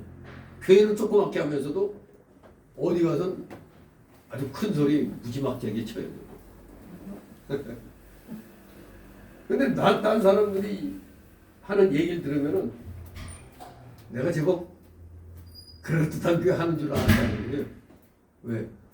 설교하는 거 들으니까 뭐 엄청나게 그냥 뭐 힘이 넘친다는 거예요. 그냥 박력이 있고 야, 이건 상당한 목사인가 보다 하는데 이 사람은 조그맣잖아요. 그냥. 아무튼 중요한 건 하나님 한 명 모으게 해주시면 그 한 명으로 최선을 다해야 되는 거예요. 아무튼 복음은 진리는 소수편에 있다고 했습니다. 왜? 증거가 어디 있어요? 예수님이 이제 십자가에 못 박힐 것이다 했더니 그 수많은 군중이 어떻게 됐다고? 갑자기 그냥 휘 바람 부르듯이 싹 사라져 버렸어. 근데 눈앞에 딱 보니까 몇 명이 남아있어? 12명 딱 남아있어. 그리고 또 정작 십자가에 못 박히고 잡혀가시니까 이런 된장 따르는 자가 뭐예요? 없어. 다 피해가버리고. 이겁니다. 원래 이 진리는 소수편에 있는 겁니다. 하지만 시대의 흐름을 따라 그 소수가 시대의 흐름을 따라 많이 이제 모으니까 많아지는 거죠. 인류의 역사. 그러니까 지금 지옥은 미어 터지고 천국은 뭐 이렇게 뭐 거리간격 두기 운동 하지 말라고 해도 자연스럽게 천국은 거리간격이 그냥 떨어지는 거예요. 지옥은 밀집도가 어마어마하겠지만 천국은 너무 한가해서 문제인 겁니다. 아무튼 지옥 가는 건 참 쉬워요. 안 믿으면 되니까. 그런데 천국 가는 것은 쉬운 듯 하면서 어려운 겁니다. 믿기만 하면 된다니까 되게 쉽네. 근데 이 믿음이 어떤 믿음이냐? 진정으로 예수님이 나의 구주로 믿어지는 믿음이냐? 아니면 그냥 내 자의로 내 오늘부터 믿겠다. 이런 믿음이냐? 이겁니다. 구원받는 믿음은 성령의 감동으로 내가 확실하게 주님을 구주로 영접하게 되는 거거든요. 회개하면서 영접하게 되는. 아무튼 진정한 그리스도의 일꾼들은 항상 하나님 말씀대로 행하는데 초점을 맞추고 있는 겁니다. 적당하게 두리뭉실하게 사는 거 아닙니다. 기독교인들은, 참된 기독교인들은 철저하게. 그래서 뭐가 나 있는 겁니다. 뭐가 나니까 우리 어떻게 이 책상 모서리가 좀 뾰족하면 애들이 부닥쳐서 또 터질까봐 잘라놓잖아요. 모난돌이 또 정 맞잖아요. 다치게 하니까. 그러니까 이 진리는 거치는 돌이 되는 겁니다. 거치는 돌. 바른 소리 하면 우리 인간의 심성은 부패함이 있어서 싫어해요. 맞는 말인 줄 알면서도 좀 귀찮죠. 아무튼 그래도 바울 사도는 말할 필요가 없는 말이지만 즉 정신없는 말을 하는 것과 같지만 그래도 난 하겠다 이거야. 왜? 저 거짓된 자들이 너무 지나치게 자랑하면서 교인들을 유혹하니까 나도 좀 해야겠다. 그래서 나 수고 넘치도록 했다 말하는 겁니다. 바울이 주님을 위해서 수고를 넘치도록 하였으나 모든 고난을 믿음으로 바울은 달게받았습니다. 그러하다 보니까 옥에 갇히기도 더 많이 했다고 했습니다. 바울이 어디에서 갇혔습니까? 빌립보 감옥에서 갇혔고 또 예루살렘 감옥에 갇혔었고 또 가이사라 감옥 또 로마 감옥에 갇혔었습니다.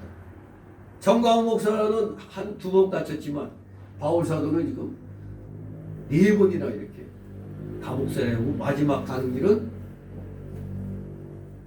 목이 잘려 순교를 하죠. 참으로 엄청난 고난의 길이었던 겁니다. 24절 25절 있습니다. 유대인들에게 40여 가만매를 5번 맞았으며 3번 회장을 맞고 1번 돌로 맞고 3번 파손하는데 1주야를 기쁘게서 지냈으며 아멘. 사실 이 구약율법의 신명기 25장 3절에 보면은 40까지는 때려. 하지만 40은 넘기지 못할지니 만이 그것을 넘기고 과다히 때리면 네가 네 형제로 천의 여김을 받게 될까 하노라는 이 율법이 있어요. 그러니까 40, 많이 때려도 딱 40이에요. 40을 넘기면 안 되는 겁니다. 그러므로 사람을 형벌할 때 신명기 25장에 보면 40을 넘게 때리면 도리어 그게 죄가 된다고 했어요. 40을 넘게 때리면. 근데 사실 사람이 이거 세다 보면 옆에서 이거 해야 돼요. 한 대요, 2대요 이렇게 해야 정확한데 이거 주바닥같이 이렇게 하는 것처럼. 왜냐면 그렇게 안 세고 그냥 입으로 쉬다 보면 40번 때리다가 잘못해서 하나를 더 때리면 죄가 되는 겁니다. 그렇기 때문에 미리 그 당시에 미리 하나를 감해가지고 39대 때리는 풍습이 있었대요. 혹시라도 오버할 수 있을까봐 그렇게 했다고 합니다. 그래서 유대인들은 40에 하나 감한매를 때렸다고 하는 겁니다. 이게 사실 최고 태움입니다. 이 40대를 맞는다. 잘못 죽을 수도 있어요. 이러한 최고 태움을 바울이 몇 번이나 맞았다? 5번이나. 5번이나 그런 매를 맞았다는 겁니다. 우리 그 남자분들은 학교 다닐 때 옛날에는 선생님들이 학생들 책상 위로 올라가 해가지고 몽둥이로 그냥 종아리 때리거나 아니면 앞으로 나와서 엎드려 뻗쳐 해가지고 그냥 4점씩 빠따 때렸거든요. 빠따 때릴 때 한두 대 맞아도 아이고 고고 하는데 이 40대를 딱 묶인 채로 우리 옛날에 변사토고 봐봐요. 태영 그 민속촌에 가면 그 태영 곤장 맞는 데 있잖아요. 거기에 딱 양팔 묶이고 발 묶이면 이거 어떻게 피할 수가 없잖아요.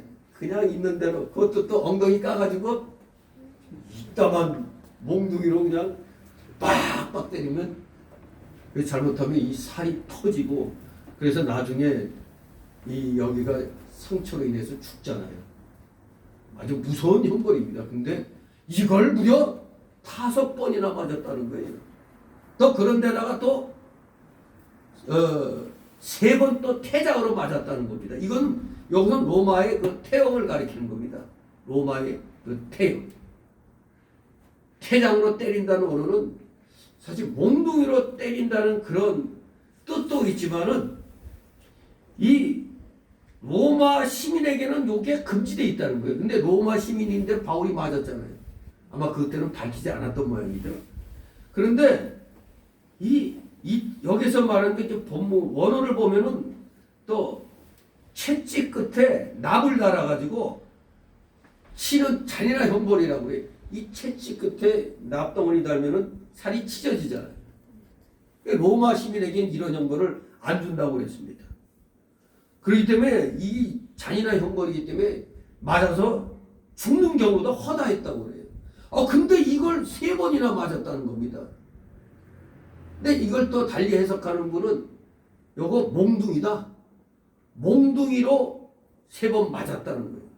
그래서 사도행전 16장 23절에 바울과 실라는 빌립보에서 몽둥이로 매를 많이 맞고 옥에 갇혔었다고 그러는데 이것을 몽둥이로 맞았다고 번역하기도 하고 아니면 그 납 달린 채찍으로 맞았다고 이렇게 또 번역하기도 합니다. 아무튼 이렇게 몽둥이로 맞았던 채찍으로 맞았던 엄청난 심한 형벌을 받았다는 거죠. 그런데다가 또 한 번 돌로 맞았다는 거예요. 여러분 돌에 한 번 머리 맞아본 적 있는 분이 있어요? 돌에 맞으면 갑자기 띵 하죠. 그냥 잘못하면 뇌진탕으로 죽습니다. 사도행전 14장 19절 보니까 루스드라에서 당한 일이었습니다. 루스드라에서 유대인들은 바울을 돌로 쳐서 그래서 죽은 줄 알고 성 밖으로 끌어내친 적이 있었다고 그러죠. 심지어 다른 사람을 볼 때 바울이 돌에 맞아 죽은 걸로 된 적도 있었어요. 그런데다가 또 배 타고 가다가 3번 파선했다고 그러는데 그럴 때 하나님께서 죽음에서 건져주셨다는 거죠. 3번 바다에서 배가 파선하면 거의 죽기 쉽잖아요. 근데 하나님이 기적적으로 다 구해주신 겁니다. 그런데다가 또 일주야는 즉 하루 일주야는 하루죠. 하루 완전히 하루를 꼬박 이런 말이죠. 낮과 밤 기쁨에서 지냈다는 것. 이 기쁨이란 것은 육지에서 멀리 떨어진 바다를 가리키고 깊은 물속이 아닙니다. 깊은 물속에 뭐 빠졌다가 살아낸 게 아니고 전도여행 중 3번이나 배가 파손인 일이 있었고 한 번은 일주야 즉 일주야니까 하루를 꼬박 기쁨에서 지냈다는 겁니다. 멀리 육지에서 멀리 떨어진 곳에서 불안함과 두려움 가운데 그렇게도 있었다 이겁니다. 정말로 복음 전하다가 이렇게 죽을 고비를 수없이 넘겼다는 겁니다. 그러니 일꾼 중에 일꾼 아닙니까 이게. 저 거짓 선지자들 호의호식하고 자랐지 지냈지 저것들이 무슨 놈의 이런 복음 전하다가 이런 죽을 고비를 넘긴 일 하나도 없는 거예요. 저 거짓 선지자들은. 왜? 좀 어려울 것 같으면 타협하니까. 그렇게 나가면 지금도 목사들 조금 뭐 할 것 같으면 그냥 굴복해버려요. 그럼 아무 일 없잖아요. 근데 버티기다가 조사받고 감옥에 갇히기도 하는 거죠. 정말로 복음의 길은 진리의 길은 쉬운 게 아닙니다. 26절 있습니다. 여러분 너에게 강의 위험과 강도의 위험과 동족의 위험과 이방인의 위험과 시대의 위험과 광야의 위험과 바다의 위험과 거기 형제 중에 위험을 당하고 아멘. 또 그걸로 끝난 줄 알았더니 또 있네. 바울이 30년간 전도함에 있어서 모든 곳에서 모든 방면으로 모든 사람에게 위험을 당하면서 주님과 교회를 위하여 희생하고 극기하면서 일을 했다는 겁니다. 그런데 거짓 선지자들은 남이 고생한 건 거저 주워 먹으려고 했습니다. 남이 거 그냥 거저 주워 먹으려고 했습니다. 그러므로 그들을 바울과 비교해보면 지가라 판별이 되는 거죠. 누가 진짜인가, 누가 거짓이고 누가 진짜 하나님의 일꾼인가가 안 보더라도 드러난 거 아닙니까? 바울은 전도자로서 이렇게 여러 번 전도 여행을 다녔습니다. 사도행전에 보면 적어도 크게 1차, 2차, 3차 세 차례 전도 여행을 했습니다. 네 번째는 죄수의 몸으로 로마에 가서 거기 감옥에 갇혀서도 전도했습니다. 그에게는 안정된 생활이 별로 없었을 것입니다. 그런 많은 그 여행에는 위험이 뒤따랐습니다. 강을 건너는데 위험이 있었습니다. 낯선 곳들에서는 강도의 위험이 있었고, 유대인들은 더구나 또 유대교를 배신했다고 바울을 미워했고 죽이려고 했죠. 이방인들은 바울의 복음이 우상 숭배를 정죄하기 때문에 우리가 섬기는 우상을 잘못했다고 하니까 저놈 죽여라 이렇게 되는 거죠. 이래저래 가는 곳마다 그냥 환난과 핍박이 기다리고 있었습니다. 도시 안에서는 사람들의 핍박과 죽음의 위험이 있었고, 광야에서는 떼약볕과 짐승과 강도의 위험이 있었습니다. 바다에서는 풍랑으로 인한 죽음의 위험이 있었습니다. 게다가 거짓 형제들이 있어서 바울을 비난하고 해치는 위험까지 있었다 이겁니다. 다 같이 27절. 또 수고하며 애쓰고 여러 번 짜지 못하고 주리며 목마르고 여러 번 굶고 죽고 얼거졌노라. 아멘. 진실로 우리 지금 27절까지 읽으면서 수고한 거 쭉 숨도 안 쉬고 읽으면 우리가 힘들죠. 숨 안 쉬고 한번 읽어보세요. 엄청 힘듭니다.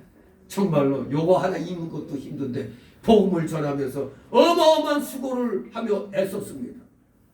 정말로 피곤해 떨어질 정도로 고생했던 겁니다. 더군다나 여러 번 잠도 못 잤다고 해요. 더구나 먹을 것과 마실 것이 없었을 때도 있었습니다. 지금 오늘날 목사들 잘 먹고 잘 살죠. 좋은 차 타고 다니고. 그런데 바울 사도 중에 사도 바울 사도가 먹을 것도 없었고 마실 것도 없었던 때가 있었다 이겁니다. 복음 전하는데 하나님이 다 주시는 거 아니야? 하나님도 고난이 유익하다면 고난을 주시잖아요. 전도 유익한 걸 주시는 거예요. 여러 번 먹지 못하고 굶었다고 했습니다. 따뜻한 옷까지도 제대로 입지 못하고 추위에 떨기도 했다는 겁니다. 참, 이것이 전도의 길입니다. 전도 사역자의 길입니다. 바울의 이러한 고난과 수고는 이 서신 그 앞부분에서나 고린도 전서에서도 약간은 언급이 되었었습니다.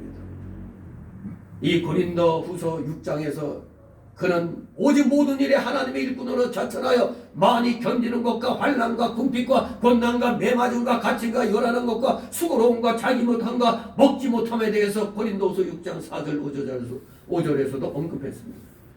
진정한 전도자의 길, 목회자의 길이 이런 거였다 이겁니다.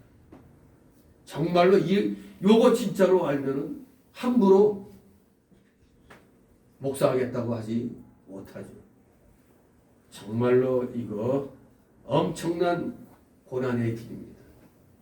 목사하면은 뭐 대형교회 목사들 보고 그걸 로망으로 삼아서 그랬는지 몰라도 좋은 차 타고 좋은 아파트에서 그리고 매달 엄청난 좋은 보수받고 대접받고 이것만 생각하는 거예요. 그러니까 교회 개척을 생각 안 하고 그런 교회 부목으로 부교육자로 들어가려고 아주 길을 쓰고 있는 거죠. 더구나 이런 환난에 대한 개척은 더더구나 어렵죠. 있던 교회마저 문 닫는 그런 상황이 일어나니까 지금은 더 전도 개척이 더 힘든 그런 때는 맞습니다. 하지만 그렇다고 해서 안 하면 안 됩니다. 우리는 바울 사도가 그 우상 숭배의 도시들을 향해 대접받으려고 나갔어요? 복음을 전하려고 나간 겁니다. 비록 환난과 검거가 눈앞에 기다리고 있더라도 하나님의 복음을 전하고자 마다하지 않고 나갔습니다. 그래서 고린도전서 4장 9절 13절 보면 내가 생각건대 하나님이 사도인 우리를 죽이기로 작정한 자같이 미말에 두셨음에 우리는 세계 곧 천사와 사람에게 구경거리가 되었노라. 구경거리가 되었노라. 우리는 비천하에 바로 이 시간까지 우리가 죽이고 목마르며 헐벗고 매맞으며 정처가 없고 또 수고하여 친히 손으로 일을 하며 후욕을 당한 줄 축복하고 핍박을 당한 줄 참고 비방을 당한 줄 권면하니 우리가 지금까지 세상에 더러운 것과 만물의 찢기같이 되었더라. 그렇게 말했었습니다. 고난의 길, 복음 전도의 길은 이걸 각오해야 되는 겁니다. 오늘날 목회자들, 오늘날 또 목회하려고 공모 신학 공부하는 사람들 분명히 알아야 됩니다. 복음의 길은 가시밭길입니다. 가시밭길을 각오하고 해야지 그저 잘 먹고 잘 살고 하는 것 그것만 보고 그렇게 하면은 그는 사꾼이 되는 거죠. 사꾼. 진실로 아무리 힘들고 어렵다고 하더라도 우리는 주님이 가신 그 십자가의 길을 가야 되는 겁니다. 그 십자가의 고난의 길을 통과해야 그 뒤에 형통이 나오는 거지 처음부터 무조건 형통의 길인 거 아닙니다. 뭐 지금도 많은 대형교회 그 물려주고 은퇴한 목사님들 처음에 많은 고생들을 했어요. 그래서 잘 좋게 갖고 물려줬더니 이걸 가지고 그냥 지지고 먹고 하는 것들이 되게 많은 거죠. 처음에는 어려운 것입니다. 아무튼 우리 다시 한번 바울 사도의 이 고난의 길을 보면서 진정한 사도의 길, 진정한 목회자의 길은 이것을 감수하고 나가야 되는구나. 인내하고 나가야 되는구나 하는 걸 깨닫게 됩니다. 진정 참된 하나님의 일꾼들은 고생을 사수하는 거죠. 뻔히 알면서 가잖아요. 뻔히 고난의 길 위험이 도사리고 있는데도 뻔히 알면서 가잖아요. 대접 못 받을 거 뻔히 알면서도 욕 먹을 거 알면서도 가는 겁니다. 그것이 참된 주의 일꾼들의 자세인 것입니다. 우리 성도들도 그러한 이 목회자의 길을 깨닫고 여러분도 아무튼 작은 목회자가 되는 겁니다. 왜? 전도를 하니까. 여러분도 작은 목회자가 돼서 그 어떠한 시련이 온다 할지라도 여기 바울 사도와 같은 이러한 자세를 가지고 한 영혼이라도 하나님 앞에 인도하려 하는데 최선을 다하는 아름다운 믿음의 일꾼들이 될 때 하나님의 놀라우신 그 복이 여러분들에게 앞으로 임하게 될 줄 믿습니다. 진실로 하나님의 위로와 격려가 복이 여러분에게 임하기를 주님의 이름으로 축복합니다. 기도합니다. 열가신 하나님 아버지 은혜를 감사드립니다.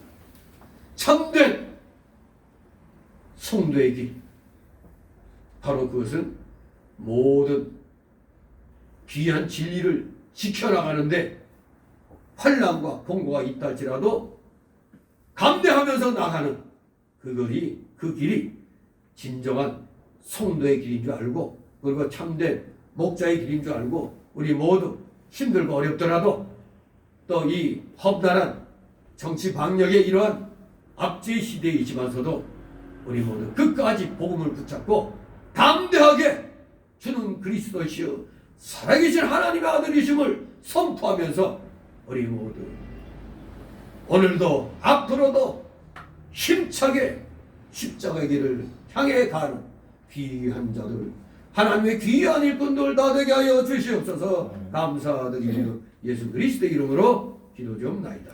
아멘. 다 같이 찬송가 386 386장 찬송입니다.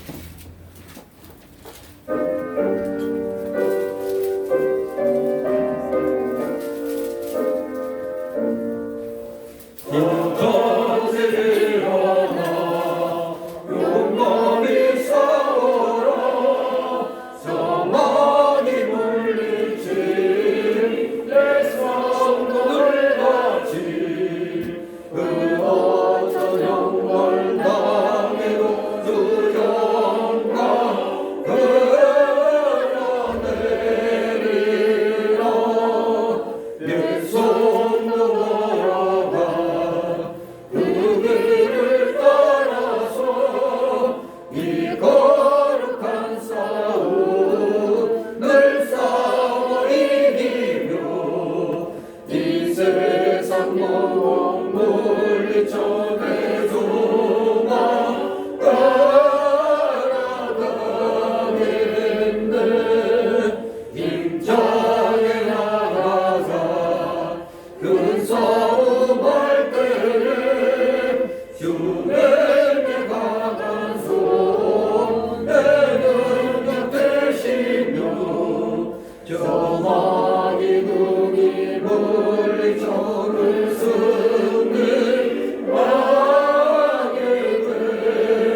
하늘 마르지에 임성에 나가자 이 거룩한 싸움 곧 끝이 나리니 저 승리의 별령을 내 주가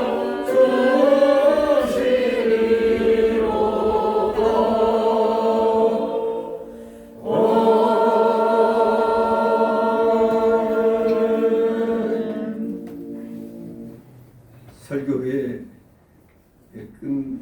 끝맺히는 찬송으로 딱 맞지 않습니까? 네.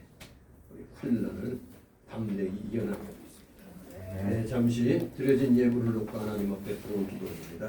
걸어가신 하나님 아버지, 오늘도 주님의 사랑하시는 자녀들 이 힘든 세상 속에서 그래도 하나님께서 허락하여 주신 각자의 그 일터에서 최선을 다하여 맺은 귀한 열매들을 오늘도 구별하여 집의 일조와 주일 예물과 각종 명목의 감사 예물로 이렇게 드렸나이다. 차량 예물, 건축 예물, 또 총회 주일 예물로 이렇게 열심을 다하여 이렇게 드렸사오니 이 드린 손길들 한 사람 한 사람 기억하여 주옵시고 그들의 가정과 하는 생업 위에 오병이에 놀라우신 복이 언제나 임하게 하여 주시옵소서. 혹시라도 물질로 인하여 고통당하고 있는 우리 성도들 있습니까?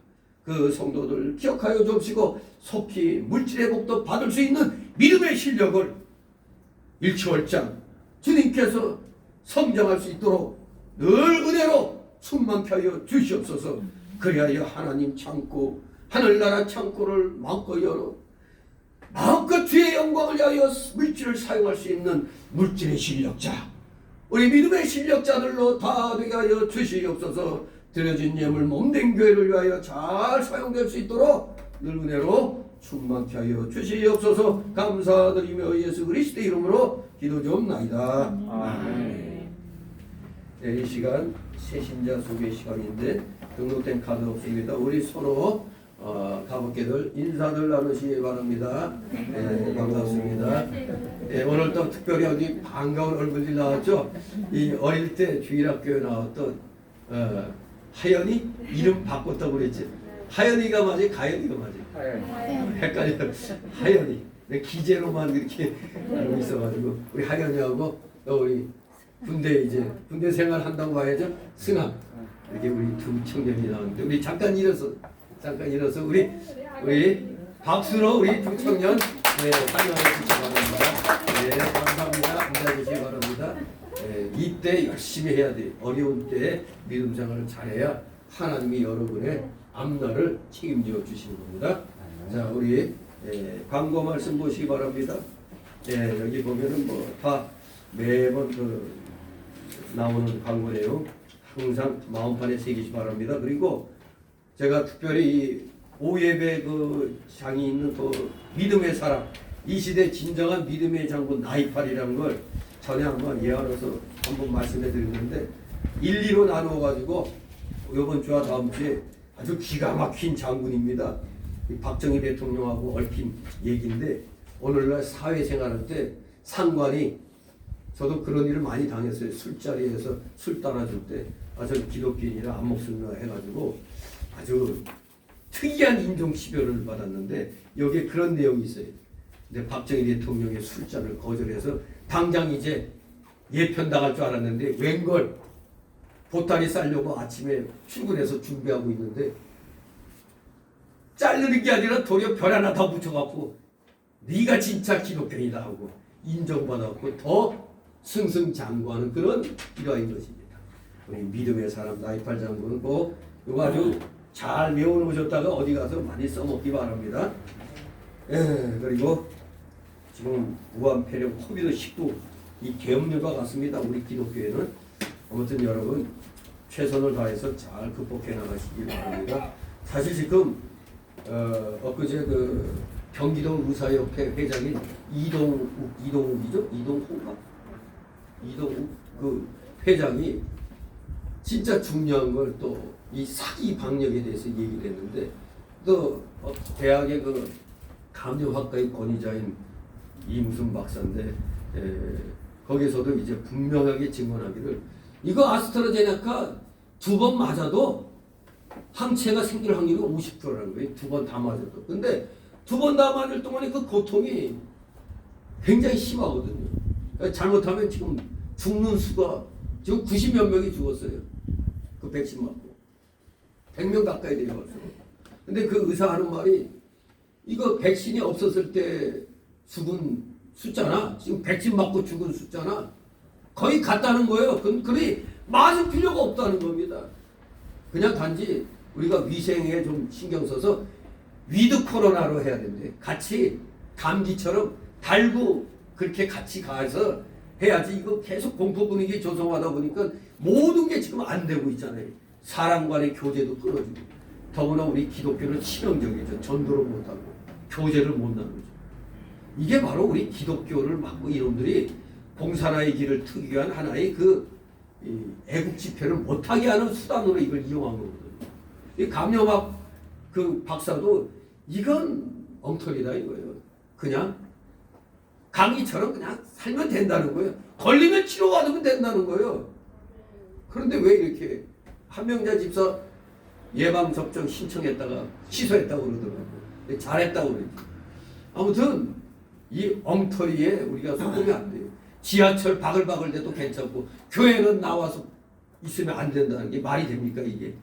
백화점에서 또 많이 확진자 나왔다는데도 아무 문제 없잖아요. 시내에서 뭐 9명만 집회해야 된다고 말 같지도 않은 소리. 이 지하철이나 버스 이런 데서 백화점에 바글바글 되는 폐쇄 공간에서도 아무 그 통제도 안 하면서 우리 애국 집회만 막고 있는 거예요. 그러니까 이게 엉터리라는 겁니다. 그러니까 여러분 이미 우리는 어쩌면 항체가 이미 생겼을 수도 있어요. 무반응 뭐 그런 것도 있다고 그러잖아요. 그러니까 그렇게 크게 걱정할 것 없이 그냥 마스크만 잘 쓰고 손 이거 잘 씻고 하면은 큰 문제가 없어요. 조금 뭐가 이상하더라도 견뎌 나가면 되는 거예요. 괜히 주눅들 필요 없습니다. 전문가가 하는 말입니다. 제가 하는 말이 아니고 전문가의 얘기니까 그렇게 믿고 열심히 자기 위생 힘쓰시면 되겠습니다. 다 같이 일어나셔서 62장 부르신 후 축복 기도로 마칩니다. 62장.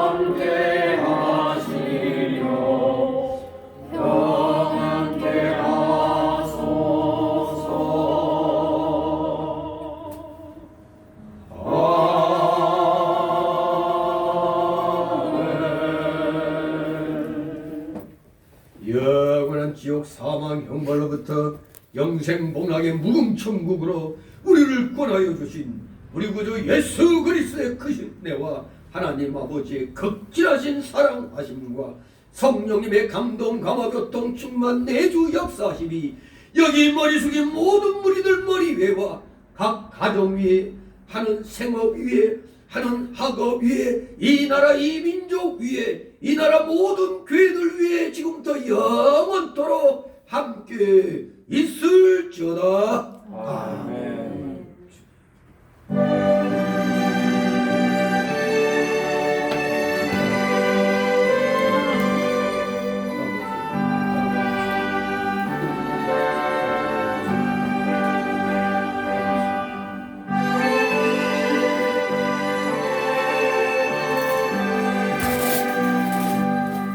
성자 성령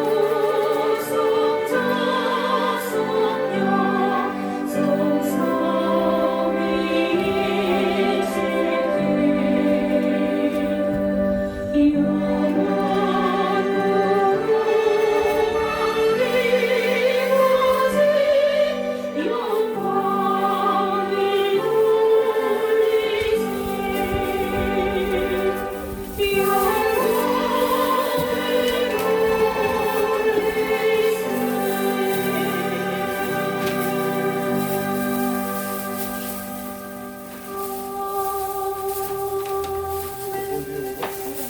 네, 수고를 하셨습니다. 이제 오후 시간대